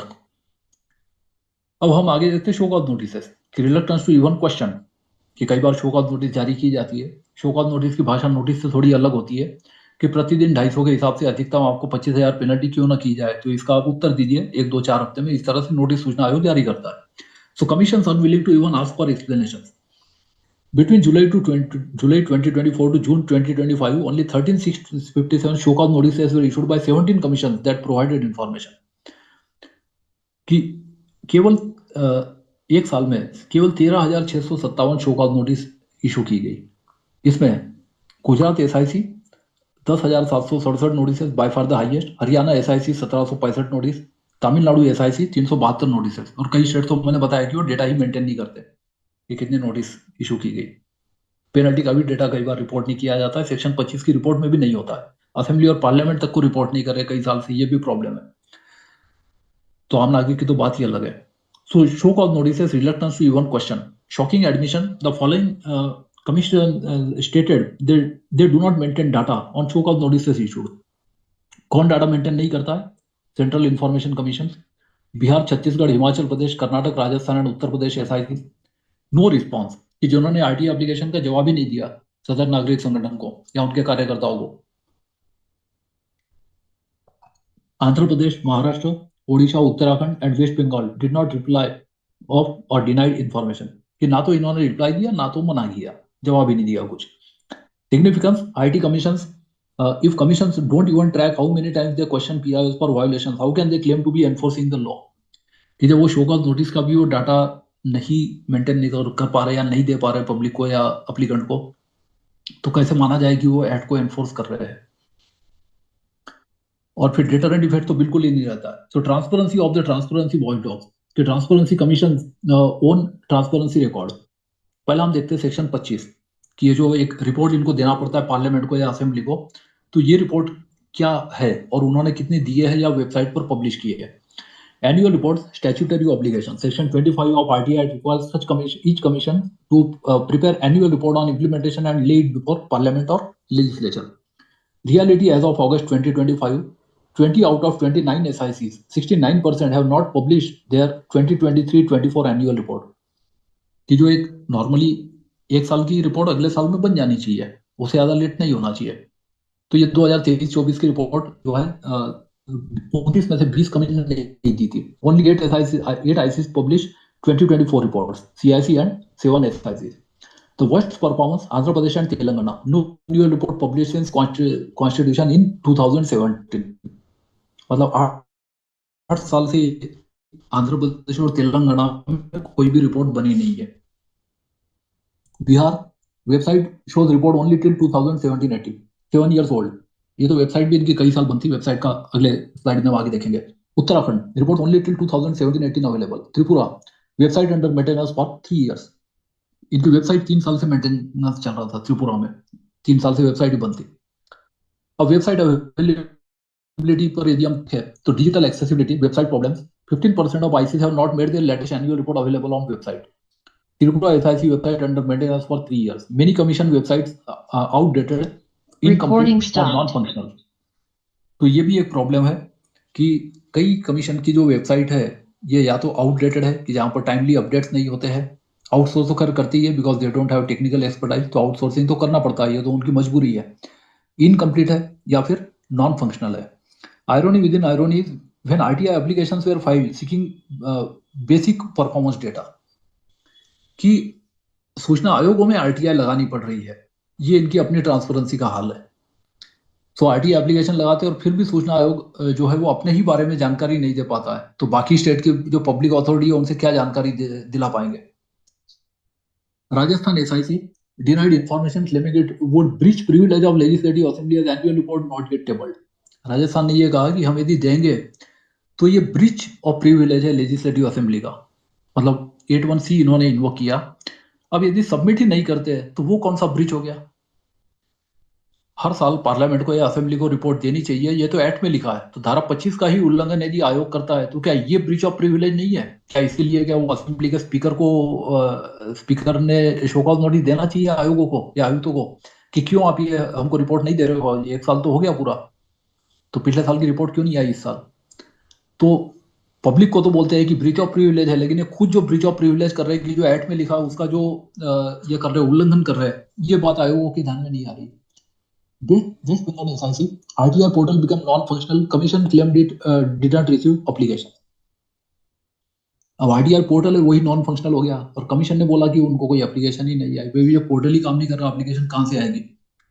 Multiple commissions refuse to provide data on penalties, show cause notices and disposal rates. तो ये स्टैटिस्टिक्स भी अवेलेबल नहीं है कई बार कि पेनल्टीज कितनी की गई, शो कॉज नोटिस कितनी जारी की गई, डिस्पोजल रेट क्या है। इवन पेंडेंसी का डेटा भी कई जगह पर नहीं होता है। The absurdities institutions created to enforce transparency are among the most opaque bodies in government, refusing to disclose their own performance data। कि इनका अपना परफॉर्मेंस है उसके बारे में भी ये रिपोर्ट नहीं दे पाते या कलेक्ट नहीं कर पाते हैं। अब हम देखते हैं केस रजिस्ट्रेशन डेटा ओपेसिटी की annual performance July 2024 to June 2025 for 27 information commission that provided data. Appeal for complaint registered 2,41,751। एक साल में करीब 2,41,000 केसेस आए। अपील्स और कंप्लेंट डिस्पोज 1,82,165। इफिशियंसी यदि हम देखें कि हमारे आयोगों की इफिशियंसी कितनी है, तो इफिशियंसी अच्छी है, 75% है। हम मान सकते हैं कि 2,40,000 में से 1,80,000 हो गए, तो इसका मतलब 75% डिस्पोज कर रहे हैं वो। जितने भी केस आते हैं उसमें 75% हो जाता है और फिर जो एरियर्स होता है वो बैकलॉग बढ़ते जाता है। तो जैसे जुडिशियरी का हमने बोला था कि 90% है डिस्पोजल या इफिशियंसी, तो केवल पेंडेंसी या एरियर से वही एक क्राइटेरिया नहीं है, कितना काम वो करते हैं वो भी देखा जाना चाहिए। तो हमको चूंकि हम क्रिटिसिज्म का हमारा जो मोटिव है वो ये है कि परफॉर्मेंस इंप्रूव किया जाए, तो हमको क्या नहीं किया जा रहा उसके साथ क्या किया जा रहा है वो भी हमको देखना चाहिए। तो 75% केसेस डिस्पोज होते हैं। Top performance registration wise Maharashtra 54,869, Tamil Nadu 27,000, Karnataka 27,000, Uttar Pradesh 24,000, CIC 20,000। ये फिगर्स है अप्रोक्सीमेटली। टॉप परफॉर्मेंस डिस्पोजल में Maharashtra 38,000, Uttar Pradesh 30,000, Karnataka 26,000, Tamil Nadu 22,000, CIC 18,000। Information denied. अब कितने केस में सूचना नहीं दी गई? तो राजस्थान रिफ्यूज टू प्रोवाइड, या जिन्होंने मतलब रिप्लाई ही नहीं दिया, Rajasthan refuse to provide data. West Bengal SIC no reply. Jharkhand defaulted throughout period, Jharkhand में जो सूचना आयोग नहीं है, अपॉइंट नहीं हुआ अभी तक कोई 5 साल से। और रिसोर्स कंटेस्ट, अब हम सूचना आयोग के इंटरनल जो प्रॉब्लम्स है उस पर देखते हैं कि क्या क्या प्रॉब्लम्स है इनकी। इंफ्रास्ट्रक्चर डेफिसिट्स, इंफ्रास्ट्रक्चर है, बजट है, स्टाफ है, ये सूचना आयोगों के प्रॉब्लम्स है। So inadequate physical infrastructure. So many state information commission lack proper office spaces. Office की जो जगह है, कई जगह तो किराए की बिल्डिंग में थे। उत्तराखंड में भी कई साल तक किराए की बिल्डिंग में था, बाद में फिर 4 मंजिला बिल्डिंग बनी अलग से। Insufficient court room for hearings. सब आयुक्तों के अलग अलग कोर्ट रूम होने चाहिए, उनके न्यायालय होते हैं, उनके कार्यालय होते हैं, उनके सपोर्टिंग स्टाफ के होते हैं। उसके अलावा वेटिंग लॉन्ज या वेटिंग स्पेस होते हैं, कॉन्फ्रेंस हॉल होता है, रिसेप्शन और ये सब होना चाहिए, पार्किंग स्पेस, जनरेटर वगैरह, ये सब कई इंफ्रास्ट्रक्चर चाहिए होता है। Poor facilities for applicants and litigants, जो उनके लिए पानी, कैंटीन वगैरह की व्यवस्था, ये सब आयोगों में होना जरूरी है। Lack of adequate record storage and management systems. तो रिकॉर्ड स्टोरेज कई जगह पर उत्तराखंड में लाइब्रेरी वगैरह भी अच्छी है कि बुक शॉप भी है, किताबें मिलती भी है, तो कोई भी खरीद सकता है वहां पे बुक शॉप से। आयोग खुद ही बेचता है अपने पब्लिकेशंस वगैरह। टेक्नोलॉजिकल गैप्स, सो आउटडेटेड और अब्सेंट केस मैनेजमेंट सिस्टम्स, कि ये कंप्यूटर पे जो केस मैनेजमेंट होना चाहिए ये आउटडेटेड है या तो है ही नहीं। Poor digitisation of records and proceedings. Inadequate video conferencing facilities, जो कि अब तो सुप्रीम कोर्ट ने मैंडेटरी कर दिया है और 31 दिसंबर 2023 टाइम भी दिया था, उसके बाद भी ये पुअर फैसिलिटीज है, इनएडेक्वेट है। Limited online accessibility for citizens, क्योंकि ऑनलाइन होना चाहिए। 6(1) में ही लिखा है कि इलेक्ट्रॉनिक मेल से या इलेक्ट्रॉनिकली भी एप्लीकेशन भेजी जा सकती है, उसके बावजूद Recording इम्प्लीमेंटेशन in जो है वो progress. इसका बहुत पुअर है।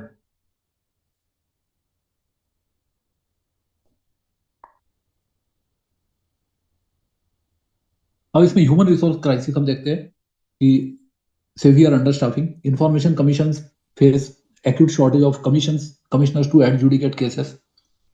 तो कमिश्नर्स और मुख्य सूचना आयुक्त का तो कमी है ही। बाद में लीगल रिसर्चर्स एंड असिस्टेंट्स, ये शॉर्टेज है। Administrative staff for case management, technical staff for information management and support staff for daily operations. ये हर तरह के स्टाफ का शॉर्टेज सूचना आयोगों में है। इसका इम्पैक्ट क्या हो रहा है कि under staffing directly contributes to pendency, delays in hearings, poor quality orders due to inadequate research and inability to monitor compliance। तो ये चारों प्रॉब्लम इसकी वजह से हो रहे हैं कि एक तो पेंडेंसी बढ़ रही है, सुनवाई में डिले हो रहा है, ऑर्डर की जो क्वालिटी होती है वो डायरेक्टली रिलेट होती है रिसर्च से, और रिसर्च इनएडेक्वेट है या रिसर्च के लिए स्टाफ नहीं है, तो इसलिए पुअर क्वालिटी ऑर्डर्स हो रहे हैं, और कॉम्प्लायंस है वो मॉनिटर नहीं किया जा रहा या नहीं हो पा रहा है। अब फाइनेंशियल स्टारवेशन, क्योंकि बजट के लिए ये डिपेंडेंट है सेंट्रल और स्टेट गवर्नमेंट पर, तो इससे क्या प्रॉब्लम होती है? So information commission receive insufficient budgetary allocations relative to their mandate and workload. और संविधान में सुप्रीम कोर्ट हाई कोर्ट के लिए तो लिखा है कि कंसोलिडेटेड फंड ऑफ इंडिया से मिलेगा, लेकिन यहाँ पर तो जब पार्लियामेंट या असेंबली जब अलोकेट करती है उसके बाद ही मिलता है। तो मनी बिल आता है, पार्लियामेंट या असेंबली पास करती है, बजट के लिए इनको सरकार का मुंह देखना पड़ता है। तो consequences are cannot recruit adequate staff, cannot upgrade technology and infrastructure, cannot conduct outreach and awareness programmes. जो पब्लिक में भी अवेयरनेस वगैरह करना है या जो भी करना है, सेक्शन 26 के ऑब्लिगेशंस है, सरकार के भी है और आयोग के भी है, तो ये नहीं हो पाता है। Cannot expand capacity to manage match growing demand. So question is this neglect accidental और deliberate strategy to weaken RTI implementation? ये क्या, ये जो निग्लेक्ट है ये एक्सीडेंटल है या ये जानबूझकर किया जा रहा है ताकि आयोग कमजोर होते जाए दिन ब दिन? तो ये फाइनेंशियल स्टारवेशन, भूखमरी जिसको हम कहते हैं हिंदी में, जो भूखमरी हो रहा है।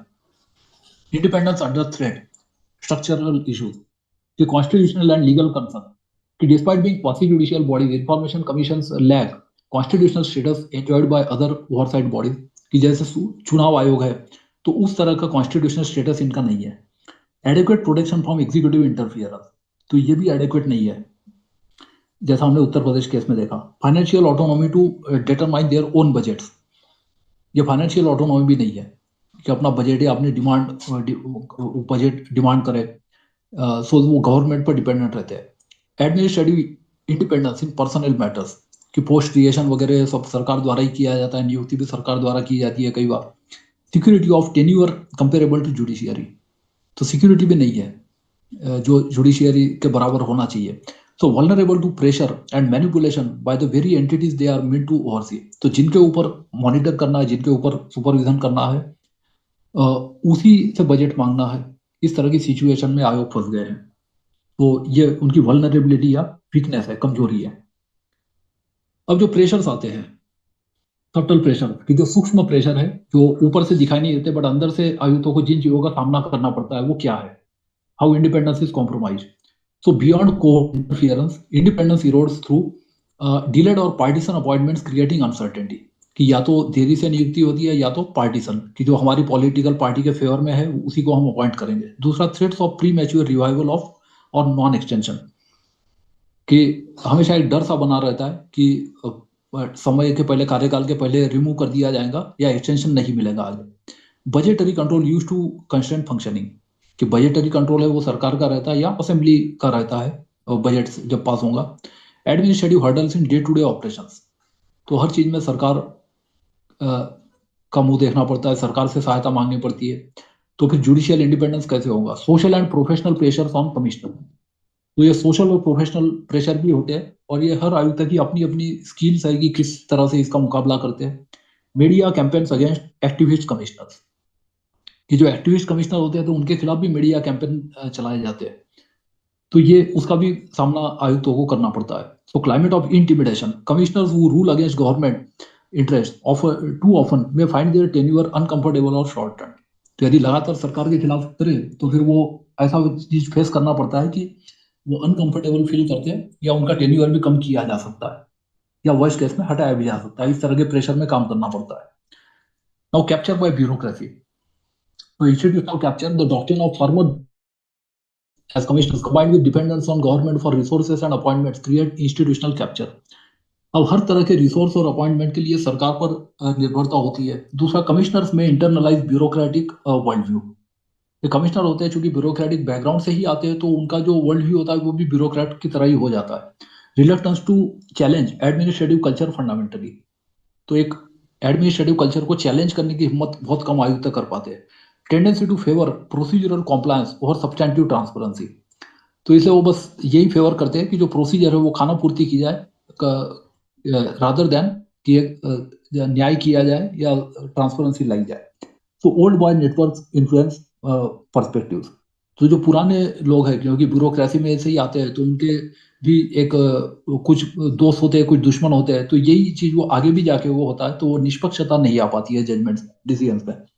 So lost purpose. There is the revolutionary potential of RTI gets diluted into routine administrative review। और इसीलिए सुप्रीम कोर्ट ने कहा था नवीन शर्मा केस में और रिव्यू केस में भी कि ये जो है they should be from different background, diverse background. और वही उत्तराखंड में नैनीताल हाईकोर्ट ने भी कहा था शत्रुघ्न सिंह केस में। Impact on RTI regime, declining effectiveness, तो systemic consequences, the problems plaguing information commissions have broader impact।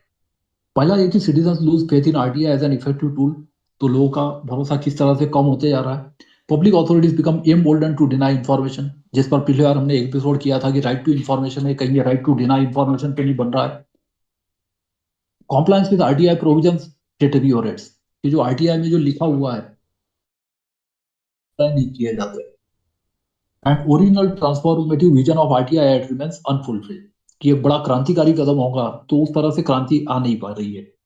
तो विशियस साइकिल है कि weak commission lead to weak enforcement, weak enforcement leads to poor compliance and poor compliance leads to cynicism about RTI, और cynicism about RTI है तो उससे commission भी कमजोर हो जाते हैं और इस तरह से वो साइकिल चलते रहती है और ये दुष्चक्र में सब फंसे हुए हैं। अब इसका जो चिलिंग इफेक्ट है कि deterring transparency advocates when information commissions are ineffective, slow और बायर, RTI activist face discouragement and burnout. तो ये आरटीआई कार्यकर्ताओं में बढ़ते जा रहा है डिस्करेजमेंट और burnout. Fewer citizens willing to file RTI application, जबकि 10 रुपए में एप्लीकेशन फाइल की जा सकती है। लेकिन बात 10 रुपए की नहीं है, बात यह है कि आरटीआई एप्लीकेशन फाइल करेंगे तो क्या हमारा मर्डर तो नहीं हो जाएगा, क्योंकि 100 के लगभग मर्डर भी हो चुके हैं इंडिया में। तो बात वो 10 रुपए के बदले वो मर्डर तक पहुंच गई है, इतना बुरा हाल हो गया है। Journalist and researchers abandon RTI as a tool. तो जिनको ज्यादा यूज करना चाहिए, पत्रकार और रिसर्चर, ये डिस्करेज हो जाते हैं, ये आरटीआई को एक हथियार के रूप में अबेंडन कर रहे हैं। And civil society organisation lose an accountability mechanism. The result is the transparency revolution promised by RTI fails to materialize and government secrecy remains largely intact. तो इसलिए जो गवर्नमेंट की सीक्रेसी है वो बनी रहती है, और ये आरटीआई जो है उसका एक ट्रांसपेरेंसी रिवॉल्यूशन है वो नहीं आ पा रही है। अब इस तरह से पूरा सिस्टमेटिक कोलैप्स हो रहा है। So cascading failure, the problems plaguing information commissions have created a vicious cycle. Citizens lose faith in RTI as an effective tool. इसका परिणाम क्या होता है कि public authorities become embolden to deny information, वो और ज्यादा उनकी हिम्मत बढ़ते जाती है। Compliance with RTI deteriorates across government, culture of transparency fails to take root, and original transformative vision remains unfulfilled. इस तरह से ये पूरी सिस्टम जो है ये कोलैप्स होते जा रही है। Social impact on the marginalised. अब सबसे ज्यादा जो मोस्ट अफेक्टेड लोग हैं वो कौन है? Using delays render law ineffective for those living at margins, people must most dependent on government services need information most. कि जो सबसे ज्यादा सरकार पर निर्भर है उनको सबसे ज्यादा सूचना की आवश्यकता होती है। Urban poor and rural household seeking basic entitlements are worst hit. तो ये अर्बन और रूरल दोनों एरिया में लोगों को सूचना चाहिए होती है। High return rate of appeals, that is 95% not resubmitted, shows people giving up, कि लोग निराश हो जाते हैं जब आयोग ही अपील लेने से या कंप्लेंट लेने से मना कर देता है। तो RTI becoming a dead letter as supreme court warn, और इसीलिए सुप्रीम कोर्ट ने ये वार्निंग दी है कि RTI is becoming a dead letter. अब 2019 की जो अमेंडमेंट है या डेलिबरेट वीकनिंग का एक प्रयास किया गया कि मेजर सेटबैक टू इंडिपेंडेंस। तो RTI amendment act 2019 give the central government power to determine the tenure and service conditions of information commissioners। और बाद में फिर एक जो रूल्स 2019 में जारी किए गए उसमें ये रूल्स भी सेंट्रल गवर्नमेंट ने जारी किया है। तो what change? Replace statutory provisions ensuring fixed 5 year tenure. तो ये 5 साल की बजाय इसको 3 साल कर दिया गया। Replace statutory salary and service conditions, तो ये भी चेंज कर दिया गया। Made commissioner serve at pleasure of government they oversee. तो ये इस तरह से कर दिया कि एट प्लेजर टाइप का हो गया, कि जैसे वो राष्ट्रपति और राज्यपाल का संविधान में भाषा है ना कि दे आर प्लीज।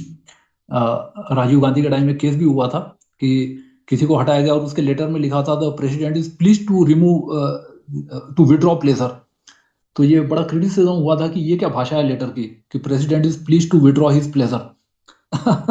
तो लेकिन वो प्लेजर वाला जो डॉक्ट्रिन है जो ब्रिटिश लोगों के टाइप की भाषा है 19वीं सेंचुरी की, तो वही चला आ रहा है। Impact on independence, commissioners now vulnerable to pressure, reduces institutional autonomy, creates subtle pressure to conform to government wishes।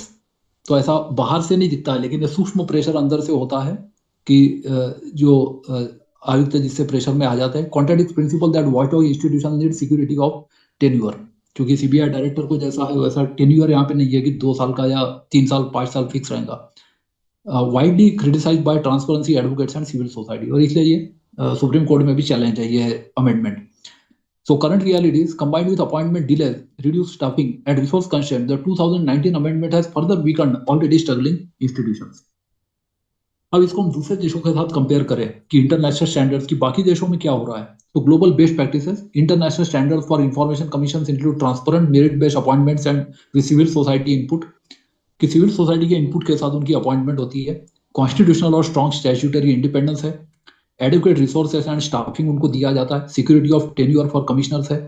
Power to enforce decisions effectively, अपने डिसीजन को खुद वो एनफोर्स कर पाते हैं, ये पावर उनको दिया होता है। And regular performance audits and accountability भी है। तो इंडिया के साथ यदि हम कंपेयर करें तो गैप कहाँ पर है कि Indian information commission fall short on most of these parameters, functioning well below international standards for such institutions. तो अंतरराष्ट्रीय मानकों में हम इनसे काफी पिछड़े हैं बाकी देशों से। अब इसके जो रिकमेंडेशंस की सॉल्यूशन क्या है, इसके उपाय क्या है, तो ये कुछ आखिरी की 8-10 स्लाइड है, इसमें हम देखेंगे कि immediate actions required, fill all vacancies immediately. जैसा सुप्रीम कोर्ट ने कहा है कि Jharkhand defunct for 5 years, appoint commissioners immediately. Uttar Himachal Pradesh defunct for 3 months, appoint commissioners. ये सुप्रीम कोर्ट ने अपने ऑर्डर में कह चुका है अंजलि भारद्वाज और बाकी केसेस में। Central IC fill and vacant commissioner post, allied cases भी है जो कंबाइन कर दिए है कुछ केसेस सुप्रीम कोर्ट ने। तो central IC fill 8 vacant commissioner post vacant since November 2023। अब इसमें कुछ अपॉइंटमेंट किए गए हैं recently. All states fill vacant post with Supreme Court mandated timeline, बल्कि अलग अलग स्टेट वाइज टाइमलाइन भी दिया गया है। और चीफ सेक्रेटरी और इसमें मतलब 28 स्टेट के चीफ सेक्रेटरी और यूनियन टेरिटरी के एडमिनिस्ट्रेटर और सभी स्टेट के जो सूचना आयोग है, ये सब के सब पार्टी है। मतलब 56-57 वकील सरकार के तरफ से कम होते हैं एक एक केस में। इस तरह के भी केसेस हुए सूचना आयोग में। Implement 2019 supreme court directions, initiate appointment at process 1 or 2 months before vacancy occurs. क्योंकि हमने देखा कि वैकेंसी रेगुलर ही होती है, टेन्योर या रिटायरमेंट की वजह से ही होती है, रेसिग्नेशन या डेथ की वजह से बहुत कम होती है। determine required commissioners based on workload, not arbitrary limits। तो ये संसाधन पर डिपेंड नहीं होना चाहिए, ये जितना भी है पेंडेंसी के आधार पर तय होना चाहिए कि कितनी पोस्ट करना है। क्योंकि एक्ट में तो प्रावधान है कि 11 हो सकते हैं, 1+10। Maharashtra and Karnataka appoint full strength of 11 commissioner, ये सुप्रीम कोर्ट ने बोला है। And complete selection within prescribe timelines. Accountability for delays, की fix responsibility for failure to make timely appointments.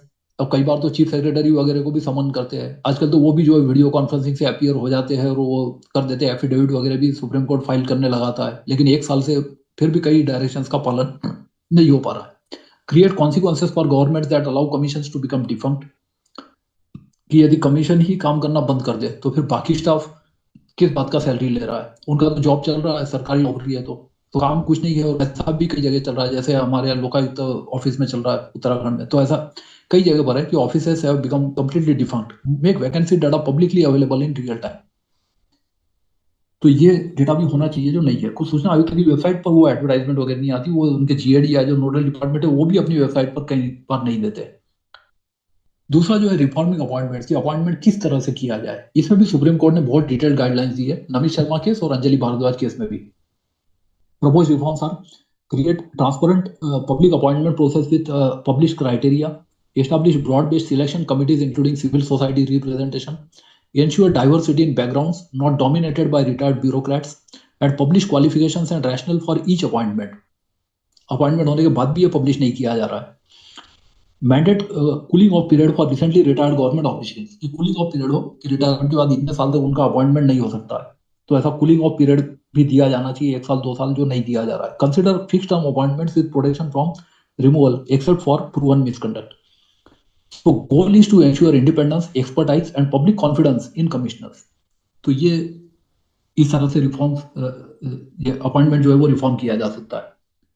फिर कुछ रिकमेंडेशन है आखिर में कि स्ट्रेंथनिंग इंडिपेंडेंस, कि इसको इंडिपेंडेंट कैसे बनाया जाए।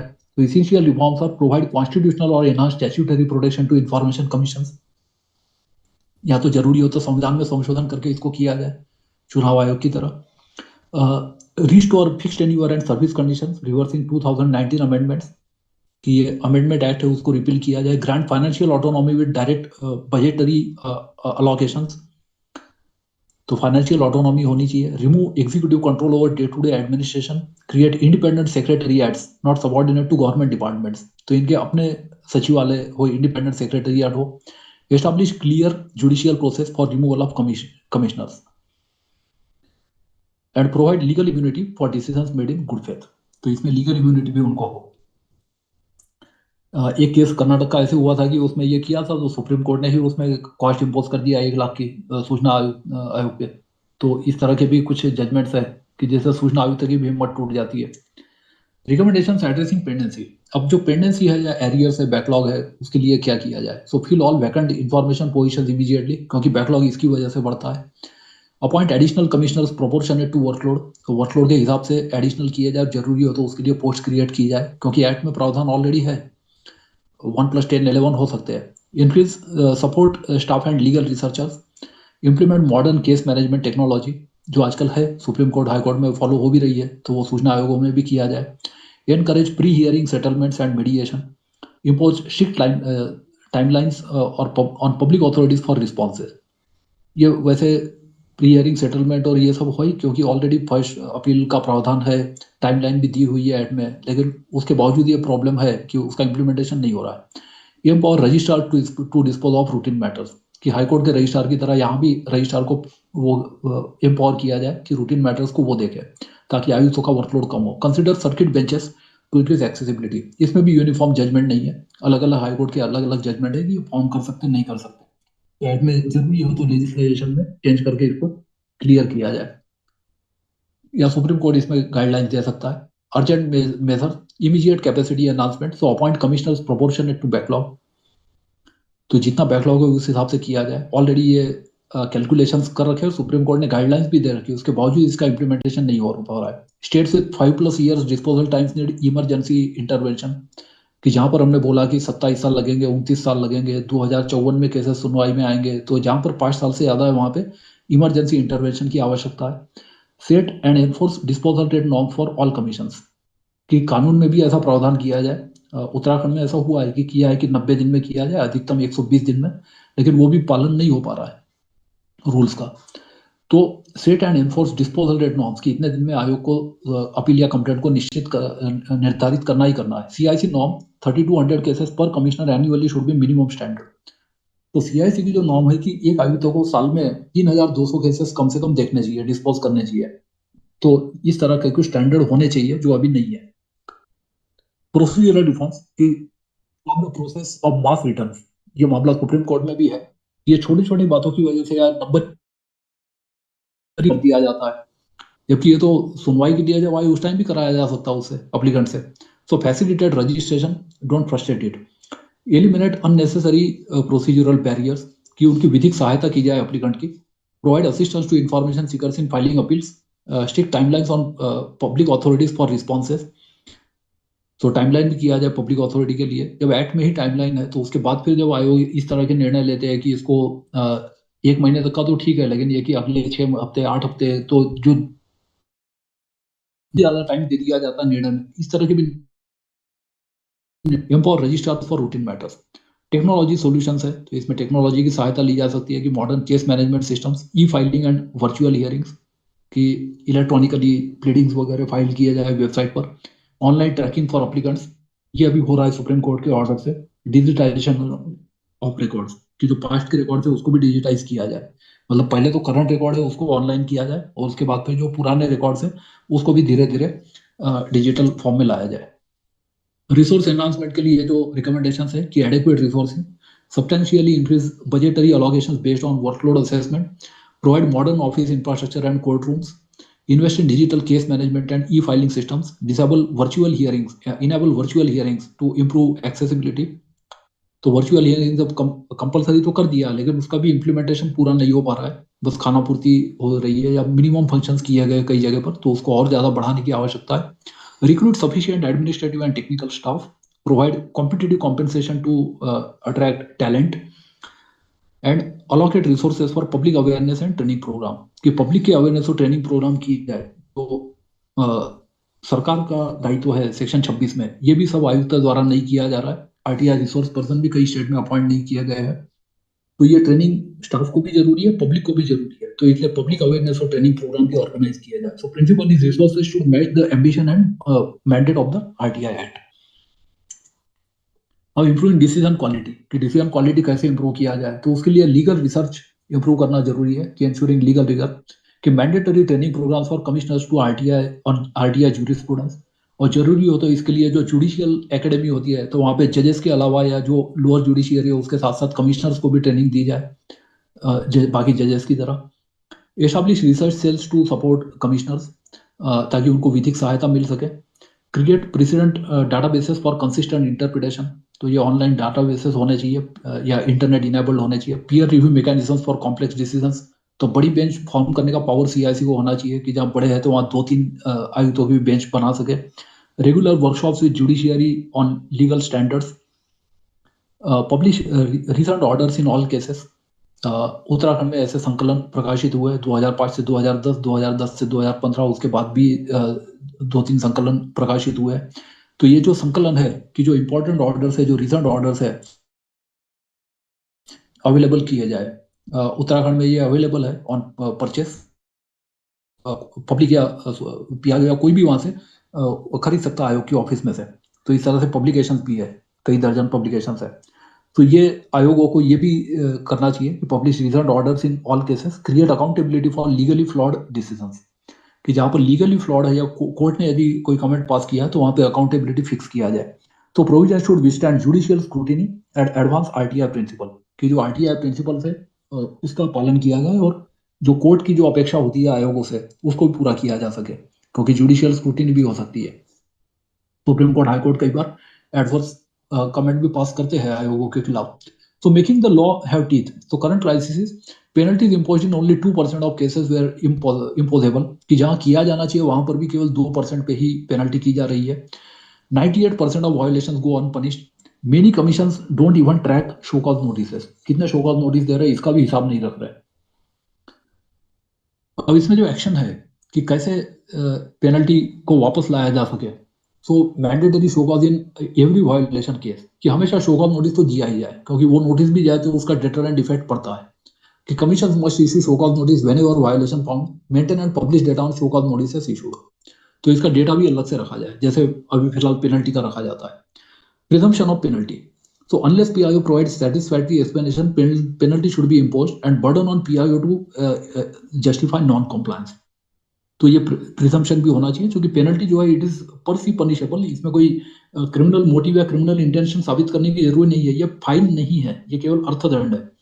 तो इसलिए सिविल है, ये क्रिमिनल नहीं है, तो इसलिए क्रिमिनल स्टैंडर्ड इसमें अडॉप्ट नहीं किए जाने चाहिए।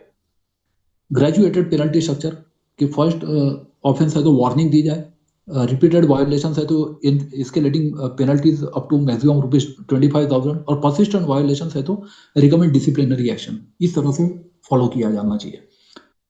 पब्लिक रिपोर्टिंग, कि publish quarterly data on penalties impose. अभी तो एनुअल रिपोर्ट्स भी फाइल नहीं किए जाते, तो क्वार्टरली डेटा पब्लिश करने की बात ही दूर है। Name पीआईओज and departments penalise and create deterrent through transparency. तो इस तरह से डेटरेंट इफेक्ट है ये वापस लाया जा सकता है। अकाउंटेबिलिटी मैकेनिज्म्स है कि who guards the guardians, so information commission themselves need accountability. Annual performance audits bye independent bodies, ये इंडिपेंडेंट बॉडी करे। बहुत सारी संस्थाएं हैं भारत में जो ये करते हैं और अपनी अपनी वेबसाइट पर पब्लिश भी करते हैं। Publication of comprehensive statistics on disposal, pendency and penalties. कई बार तो इनके ऑथेंटिक डेटा भी मिल जाते हैं इनके सूचना आयोगों की वेबसाइट्स पर, लेकिन ये जब पार्लियामेंट को और असेंबली को रिपोर्ट नहीं कर रहे तो पब्लिक को क्या रिपोर्ट करेंगे, ये भी एक प्रॉब्लम हो रही है। जैसा सतर्क नागरिक संगठन की रिपोर्ट में हमने देखा। Periodic review of decision quality and consistency, public hearings on commission functioning. So public hearing जो है वीडियो हियरिंग किया जाए या हाइब्रिड मोड से हियरिंग किया जाए, ये ऑलरेडी मैंडेटरी भी कर दिया है सुप्रीम कोर्ट ने अभी। डिसीजन क्वालिटी का एक पीरियोडिक रिव्यू किया जाए, कंसिस्टेंसी का किया जाए कि consistency with in commission, consistency across commissions, ये भी देखा जाए। तो जहां जहां पर जैसा आपने देखा कि वो ब्रीच ऑफ प्रिविलेज होगा इसलिए हम डाटा नहीं दे रहे, कहा था राजस्थान में, तो ये देखा जाना चाहिए कि जो 25 का पालन नहीं कर रहे, सेक्शन 25 का, क्या ये ब्रीच ऑफ पार्लियामेंट्री या असेंबली प्रिविलेज नहीं है? कि जब एक्ट में लिखा है सेक्शन 25, उसके बाद भी साल में एक बार रिपोर्ट देनी होती है, वो भी वो नहीं दे रहे। सिटीजन फीडबैक मैकेनिज्म, तो balancing accountability without compromising independence requires careful institutional design. और रिकमेंडेशन जो है कि एनफोर्सिंग ट्रांसपेरेंसी ऑफ आईसीस, तो accountability for the watch dogs, mandatory annual reporting, strict enforcement of section 25 requirement, automatic consequences if annual report not publish with in 6 months of year and, साल पूरा होने के 6 महीने के अंदर कर दिए जाए, अदरवाइज इसमें पिनलाइज किया जाए। Reports must include complete case statistics, penalty data, show cause notice data, commissioner wise disposal rates, compliance monitoring data. और यदि ये अभी प्रावधान नहीं है तो सेक्शन 25 को संशोधित करके ये चीजें सेक्शन 25 में आरटीआई में इंक्लूड किया जाएगी रिपोर्ट में, ये चीजें चाहिए कि जिससे इफेक्टिव मॉनिटरिंग पार्लियामेंट्री असेंबली कर सके। देन वेबसाइट स्टैंडर्ड्स, की वेबसाइट कैसी होनी चाहिए, real time case tracking systems, all orders publish online within 48 hours. Already criminal के केसेस पे पार्लियामेंट ने कर दिया है कि 7 दिन के अंदर अपलोड किया जाए, इस तरह के प्रावधान किए गए हैं। तो ऐसा इसमें भी किया जाए कि सुनाने के बाद 48 घंटे के अंदर अपलोड कर दिया जाए। Searchable databases of decisions, performance, क्योंकि यहाँ केसेस कम होते हैं कोर्ट के मुकाबले, searchable databases of decisions, performance dashboards with live statistics, तो परफॉर्मेंस डैशबोर्ड भी होने चाहिए। Annual reports should be prominently displayed.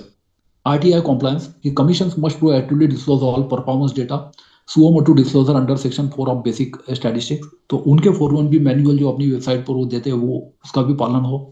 No refusal of information about own performance and exemplary compliance and as model for other public authorities, कि खुद यदि वो अच्छा standard set करे तो इससे बाकी गवर्नमेंट डिपार्टमेंट पर भी अच्छा प्रभाव पड़ सकता है। तो वे फॉरवर्ड ये है कि political will required the missing ingredient, कि technical reforms alone will not suffice. Technology एक टूल है, एक हथियार की तरह हमको साथ दे सकता है, लेकिन ये सब कुछ नहीं है। So the fundamental requirement is political will to genuinely empower information commission. Why political will is lacking, governments uncomfortable with genuine transparency, और सिर्फ गवर्नमेंट नहीं, पॉलिटिकल पार्टीज भी इसमें आती है। प्रेफरेंस फॉर कंट्रोल और manageable oversight, short term political calculations Trump long term institutional building, and entrench culture of secrecy in bureaucracy, कि 1923 का जो कल्चर है उसको हम अभी तक बदल नहीं पा रहे हैं, ऑफिशियल सिक्रेसी एक्ट वाला। How to create political incentives for transparency when opacity serves immediate political interest. तो इसलिए ये सबसे बड़ी प्रॉब्लम है, पॉलिटिकल विल की आती है। दूसरा आता है सिविल सोसाइटी का, इसमें क्या रोल हो सकता है, कि pressure and vigilance.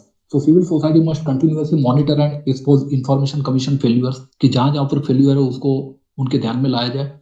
Demand transparency in commission appointments and functioning, use strategic litigation to challenge illegal orders and systemic failures, कि जहां जहां पर लगता है कि बिल्कुल गलत ऑर्डर है तो उसको चैलेंज किया जाए पीआई किसी भी माध्यम से। Build public awareness about RTI rights and commission shortcomings, तो इसके लिए रेगुलर प्रोग्राम होने चाहिए कि लोगों में अवेयरनेस बढ़े आरटीआई के राइट्स के लिए और कमीशन के कमियों के बारे में। Create alliances between RTI activist, media and transparency advocates, तो इसलिए इन लोगों को साथ में लाया जाए, आरटीआई एक्टिविस्ट, मीडिया को और ट्रांसपेरेंसी एडवोकेट्स को। Make information commission performance at N electoral issue, कि इसको इलेक्टोरल इशू भी बनाया जाए। Sustained pressure, so only continuous public pressure can force governments to strengthen rather than weaken this institution. तो government public यदि इस तरह से कंटिन्यूअस प्रेशर बनाए रखे तो इससे कुछ सुधार हो सकता है। Civil society monitoring is sustain pressure to develop, what civil society must do, continuous monitoring के लिए regular report cards on IC performance, कि हर एक सूचना आयुक्त के बारे में रिपोर्ट कार्ड बनाया जाए। State wise tracking of vacancies and pendency, कि इसको ऑलरेडी जो डेटा तो है ही, लेकिन इसको कलेक्ट किया जाए, अपडेट किया जाए टाइम टू टाइम और जुडिशियरी के सामने ले जाया जाए। Public disclosure of non performing commission. Strategic litigation, ये challenge illegal order through writ petition, और जहां रिट नहीं हो सकती वहां पे पीआई फाइल किया जाए। Seek mandamus for filling vacancies, जैसे ऑलरेडी किया भी गया है कुछ केसेस में। Contest arbitrary denials and poor decision and demand accountability for systemic failure, तो ये सिविल सोसाइटी कर सकती है। पब्लिक अवेयरनेस बढ़ाने में भी सिविल सोसाइटी का बहुत बड़ा रोल है। तो educate citizen about their RTI rights, expose commission failure through media, build public pressure through campaigns and make IC performance and electoral issue. Legislative advocacy, कि demand debates on IC performance in parliament legislatures, push for amendments strengthening independence, तो इस तरह के positive amendment लाए गए कि जिससे RTI act और स्ट्रांग हो सके, ट्रांसपेरेंसी बढ़ाई जा सके। And advocate for adequate resource allocation, तो इनके लिए बजट भी बढ़ाया जाए। लेजिस्लेटिव एक्शन, कि इसमें एक्ट में किस तरह से सुधार किया जा सकता है या पार्लियामेंट्री असेंबलीज क्या कर सकती है। तो parliament and state legislature must reverse the 2019 amendments undermining independence, 2019 का जो अमेंडमेंट है इसको रिवर्स किया जाए। Strengthen appointment procedures with transparency and diversity, जो सुप्रीम कोर्ट का कहना था नमित शर्मा केस में। Mandate adequate resources and staffing levels, create stronger protection against removal, कि इसमें टेन्यूअर सिक्योरिटी भी हो। Establish performance standards and accountability mechanisms and consider constitutional status for information commission, कि जैसे SC ST commission, OBC commission, कुछ commission को बाद में संविधान में जोड़ दिया गया, तो उस तरह से सूचना आयोग को भी संविधान संशोधन करके जोड़ा जा सकता है। सो RTI implementation should be priority agenda for democratic strengthening, तो इससे जो हमारी डेमोक्रेसी है, the people by the people for the people, जो डेफिनेशन दिया था अब्राहम लिंकन ने, तो उस तरह से इसको और ज्यादा स्ट्रॉन्ग किया जा सकता है। तो 2019 का जो अमेंडमेंट है कि जिससे कुछ निगेटिव इम्पैक्ट हुए हैं और ये जो सुप्रीम कोर्ट में भी चैलेंज है, तो restore fixed 5 year tenure of और एज 65 विच एवर अर्लियर, जो कम करके 3 साल किया गया रूल्स के थ्रू, एक्ट में नहीं किया गया, सेक्शन 13 या 16 में नहीं लिखा है लेकिन रूल्स में लिखा हुआ है 2019 के। Restore statutory salary and service conditions and remove executive control over commissioner terms, दूसरा, स्ट्रेंथन सिक्योरिटी ऑफ टेन्योर कि removal only through Supreme Court inquiry, जो ऑलरेडी एक्ट में लिखा हुआ है 14 और 17 में. Grounds limited to proven misbehaviour और incapacity and no supervision without no suspension without initiation of formal removal process and protection, ताकि अभी जो सस्पेंशन के पावर राज्यपाल को दिए गए हैं, तो इसलिए कि पहले फॉर्मल रिमूवल प्रोसेस इनिशिएट किया जाए और उसके बाद ही सस्पेंड किया जाए. ये इसमें एक कमी है जो करनी चाहिए. प्रोटेक्शन फ्रॉम आर्बिट्ररी एक्शन, ताकि सस्पेंशन का डर ना रहे और आर्बिट्ररी एक्शन का भय आयुक्त को ना रहे. फाइनेंशियल ऑटोनॉमी कि direct budgetary allocations to commission, remove executive control over commission budgets and adequate resources as constitutional right. Consider constitutional status. अब ये संविधान संशोधन से हो सकता है. So debate granting constitutional status like reform, like election commission, जो ओरिजिनली प्लान था 2005 में, would provide stronger institutional protection and align with importance of right to information. अब ट्रांसपेरेंसी कंक्लूड करते हैं आखिर की जो 2-3 स्लाइड्स है, तो इसमें देखते हैं कि जो ट्रांसपेरेंसी डेफिसिट जो हुआ है ये क्यों हुआ है. 20 years after the RTI act, India information commission face a crisis of legitimacy due to questionable appointments. कि ऐसे लोगों की अपॉइंटमेंट कर दी गई है कि जिसकी वजह से ये क्वेश्चन उठते हैं बार बार, कई मामले कोर्ट भी जाते हैं. Credibility due to poor quality decisions, कि आयुक्त ऐसे निर्णय लिख रहे हैं कि कई बार पीआई या अपीली अधिकारी भी इनसे अच्छे डिसीजन लिखते हैं. Effectiveness due to massive pendency, बहुत ज़्यादा एरियर्स की, जैसे हमने देखा 25 साल लगेंगे, 29 साल लगेंगे, इतना ज़्यादा टाइम बढ़ता जा रहा है डिस्पोजल. एवरेज टाइम 1.25 साल हो गया है, 1 साल 3 महीना एक केस का. Capacity due to resource constraints and independence due to structural vulnerabilities. So the irony is institutions created to enforce transparency operate opaquely and ineffectively. तो ये अपारदर्शिता हो रही है और इनइफेक्टिव हो गए हैं आयोग. तो आगे जो रास्ता इसमें है कि what is really at stake, क्या हमारे पास अल्टरनेटिव है. So beyond institutional failure, the crisis in information commission represent betrayal of democratic promise, कि जिस बात के लिए आरटीआई एक्ट लाया गया था. तो RTI promise to transform citizen state relationship, की जो ई गवर्नेंस है, जिसको हम बोलते हैं C2G governance, citizen to government, तो ये रिलेशनशिप कमजोर हो रहा है. 20 years later, promise largely unfulfilled. Commissions meant to empower citizens have become barriers. तो एक जो कमीशन है ये खुद ही एक रोड़ा बन गए हैं, बैरियर्स बन गए हैं, जो फैसिलिटेटर जिनका रोल था. So assault on accountability, so governments deliberately weakening oversight mechanism, और ऐसा लगता है कि सरकार जानबूझ के इनको कमजोर बना रही है. Culture of impunity for violations, कि कुछ भी कर लो, कोई हमको हमारा कुछ नहीं बिगाड़ सकता. ये जो एक कल्चर बन रहा है पीआईओ या पब्लिक अथॉरिटीज में या अपीलीय अधिकारियों में. फंडामेंटल राइट बिकमिंग इल्यूजरी, तो इसलिए ये जो फंडामेंटल राइट है इसका डिनायल हो रहा है, freedom of speech and expression का. डेमोक्रेसी एट रिस्क, अब इसकी वजह से पूरी लोकशाही खतरे में कैसे पड़ रही है. So democracy requires informed citizenry, जो आरटीआई एक्ट के प्रीएम्बल में लिखा है. So without information citizens can not hold governments accountable and without functioning commissions RTI law becomes dead letter, जो सुप्रीम कोर्ट ने 2023 में वार्निंग दी है. So the question is, can democracy truly thrive when institutions meant to ensure democracy are systematically weakened, starved of resources and rendered ineffective? क्या ये एक systematic साजिश है कि जो आयोगों को कमजोर बनाया जा रहा है, रिसोर्सेस का स्टार्वेशन हो रहा है और धीरे धीरे उनको पूरा तरह से इनइफेक्टिव बनाया जा रहा है. तो पूरा सिस्टम एक क्राइसिस लग रहा है कि 20 साल के बाद हम देखते हैं कि India's information commission face multiple interconnected cases, crisis of legitimacy, कि questionable appointments, lack of transparency in selection, जैसा जुडिशियरी में क्राइसिस का हमने देखा था कि लोग भी सोचते हैं भाई इससे तो गुंडों को या भाई को कांटेक्ट करो, भाई अपना न्याय त्वरित दे देगा, फास्ट कर देगा, जैसा दयावान फिल्म में दिखाया गया है. कोर्ट में तो इससे भी ज्यादा बड़े वाले बैठे हुए हैं. तो इस तरह से एक लोगों का जो विश्वास उठ जाता है पूरा.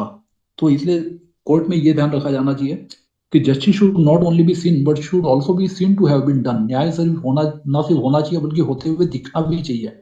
तो ऐसा आयोग में भी ये सब चीजें हो तो धीरे धीरे आयोगों की ट्रांसपेरेंसी या लेजिटिमेसी बढ़ सकती है. क्राइसिस ऑफ कैपेसिटी, कि 5 years ऑफ कंप्लीट डिसफंक्शन, जैसे झारखंड में हमने देखा 29 years to dispose a case. Telangana में कोई भी केस लगा तो उसको 2054 में उसकी बारी आएगी सुनवाई की. मास वैकेंसी क्राइसिस अक्रॉस कंट्री, ये पूरे देश में है, जो सुप्रीम कोर्ट में ये अंजलि भारद्वाज के केस में दिखाया गया है.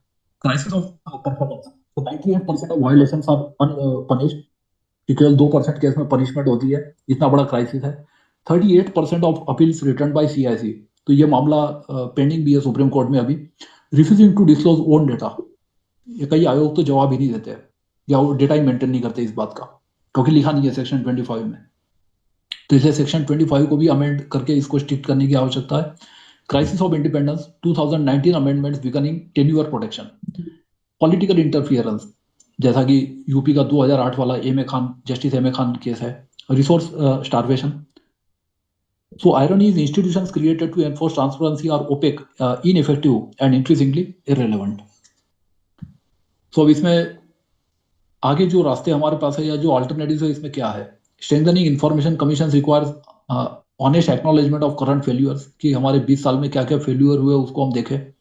Political commitment to genuine transparency, adequate investment of resources, structural reforms ensuring independence, continuous public vigilance and pressure, and recognition that transparency is not a threat but a foundation of democracy. Or urgent priorities, the time for incremental tracking past comprehensive reform is essential. मतलब है कि छोटे छोटे सुधारों से नहीं होगा, ये बहुत बड़े सुधार इसमें करने पड़ेंगे, और जरूरी हो तो एक्ट में भी अमेंडमेंट करके इसको और ज्यादा स्ट्रॉन्ग किया जा सकता है। So reclaiming the promise, the idea vision is Right to Information Act really promised to transform the relationship between citizens and state, creating empowered citizenry, accountable government, reduce corruption, participatory governance, vibrant democracy. और अब जबकि C2G governance का जमाना है, तो इसमें citizen to government relationship को और ज्यादा स्ट्रॉन्ग करने के लिए आरटीआई एक्ट जो है ये बहुत इफेक्टिव टूल हो सकता है। So current reality is this promise remains largely unfulfilled due to weak implementation and dysfunctional information commission. So hope that it is not too late to reclaim this vision, but it requires immediate and determined action. So पहला जो path है हमारे पास वो है continue decline, कि अभी जो हम गर्त में जा रहे हैं, अलाउ कमीशन टू रिटर्न डिस्फंक्ट और डिसफंक्शन, की जैसा है वैसा रहने दिया जाए, बंद है तो बंद कर दिया जाए। Except that RTI is a dead letter, तो क्या ये डेड लेटर बन जाएगा RTI? Abandon the promise of transparent, accountable governance and return to culture of official secrecy. क्या हम फिर से ऑफिशियल सीक्रेट्स एक्ट में जा रहे हैं, जैसा कि डीपीडीपी एक्ट में कहा गया है कि एक नए फॉर्म में एक ऑफिशियल सीक्रेट्स एक्ट को डिजिटल बना दिया गया। तो क्या ये 1923 के कल्चर में वापस जा रहे हैं? एंड दूसरा जो पाथ है, दूसरा जो रास्ता हमारे पास है वो है रिफॉर्म और रिवाइवल का, कि fill all vacancies immediately, reverse 2019 amendments, enforce penalty provision strictly. या हो सकता है 2019 का सुप्रीम कोर्ट ही क्रैश कर दे, ये भी हो सकता है क्योंकि मामला पेंडिंग है अभी, अमेंडमेंट चैलेंज किया गया कोर्ट में। Enforce penalty provision strictly, ensure adequate resources, demand transparency from transparency watchdogs and restore commissions as effective appellate authorities, क्योंकि सेकंड अपील जो है वो बिल्कुल नॉन फंक्शनल हो रहा है जैसे फर्स्ट अपील हुआ था। So the reality is technical reforms alone won't suffice. What is needed is political will to genuinely empower information commission, something that has been conspicuously absent. So do we have the collective will or demand better? कि क्या हम ये बेहतर facility demand कर सकते हैं सरकार से? तो सिस्टमिक क्राइसिस जो हुआ है वो ये है कि 6 कमीशन वे आर डिफंक्ट, 6 कमीशन पूरी तरह से बंद हो गए भारत में। मेनी मतलब केवल नॉन वो जो बाकी स्टाफ है नॉन कमिश्नर छोड़ के वो लोग अपना सैलरी निकाल रहे हैं, बस सरकारी नौकरी है तो। Many operating at fraction of capacity, 4+ lakh pending cases and some taking 29 years to dispose appeals, ये सिनेरियो अभी है।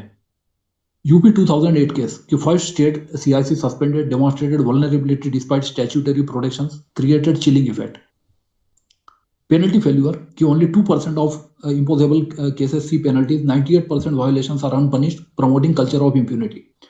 Transparency deficit कि 89% ICs haven't published 23-24 reports, और कुछ कमीशन ने 2017 के बाद रिपोर्ट ही पब्लिश करना बंद कर दिया है। And many refuse to disclose own performance data. So urgent need is comprehensive reforms with political will, vacancy filling, एक बच गया, resource allocation and reversal of 2019 amendments is essential.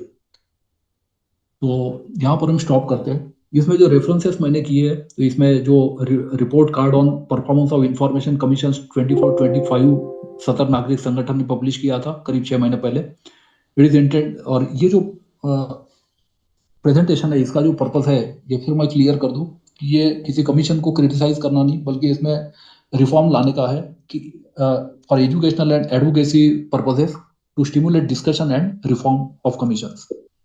इसमें जो रेफरेंसेस दिए गए जो वेबसाइट है, तो इसमें जो जस्टिस एम ए खान के संबंध में जो न्यूज़पेपर रिपोर्ट वगैरह है उसकी हाइपरलिंक्स भी मैंने दिया है, ये मैं ग्रुप में पोस्ट कर दूंगा ताकि जिनको इसमें फर्दर स्टडी करना है तो इसमें कर सके। तो यहाँ पर हम एंड करते हैं।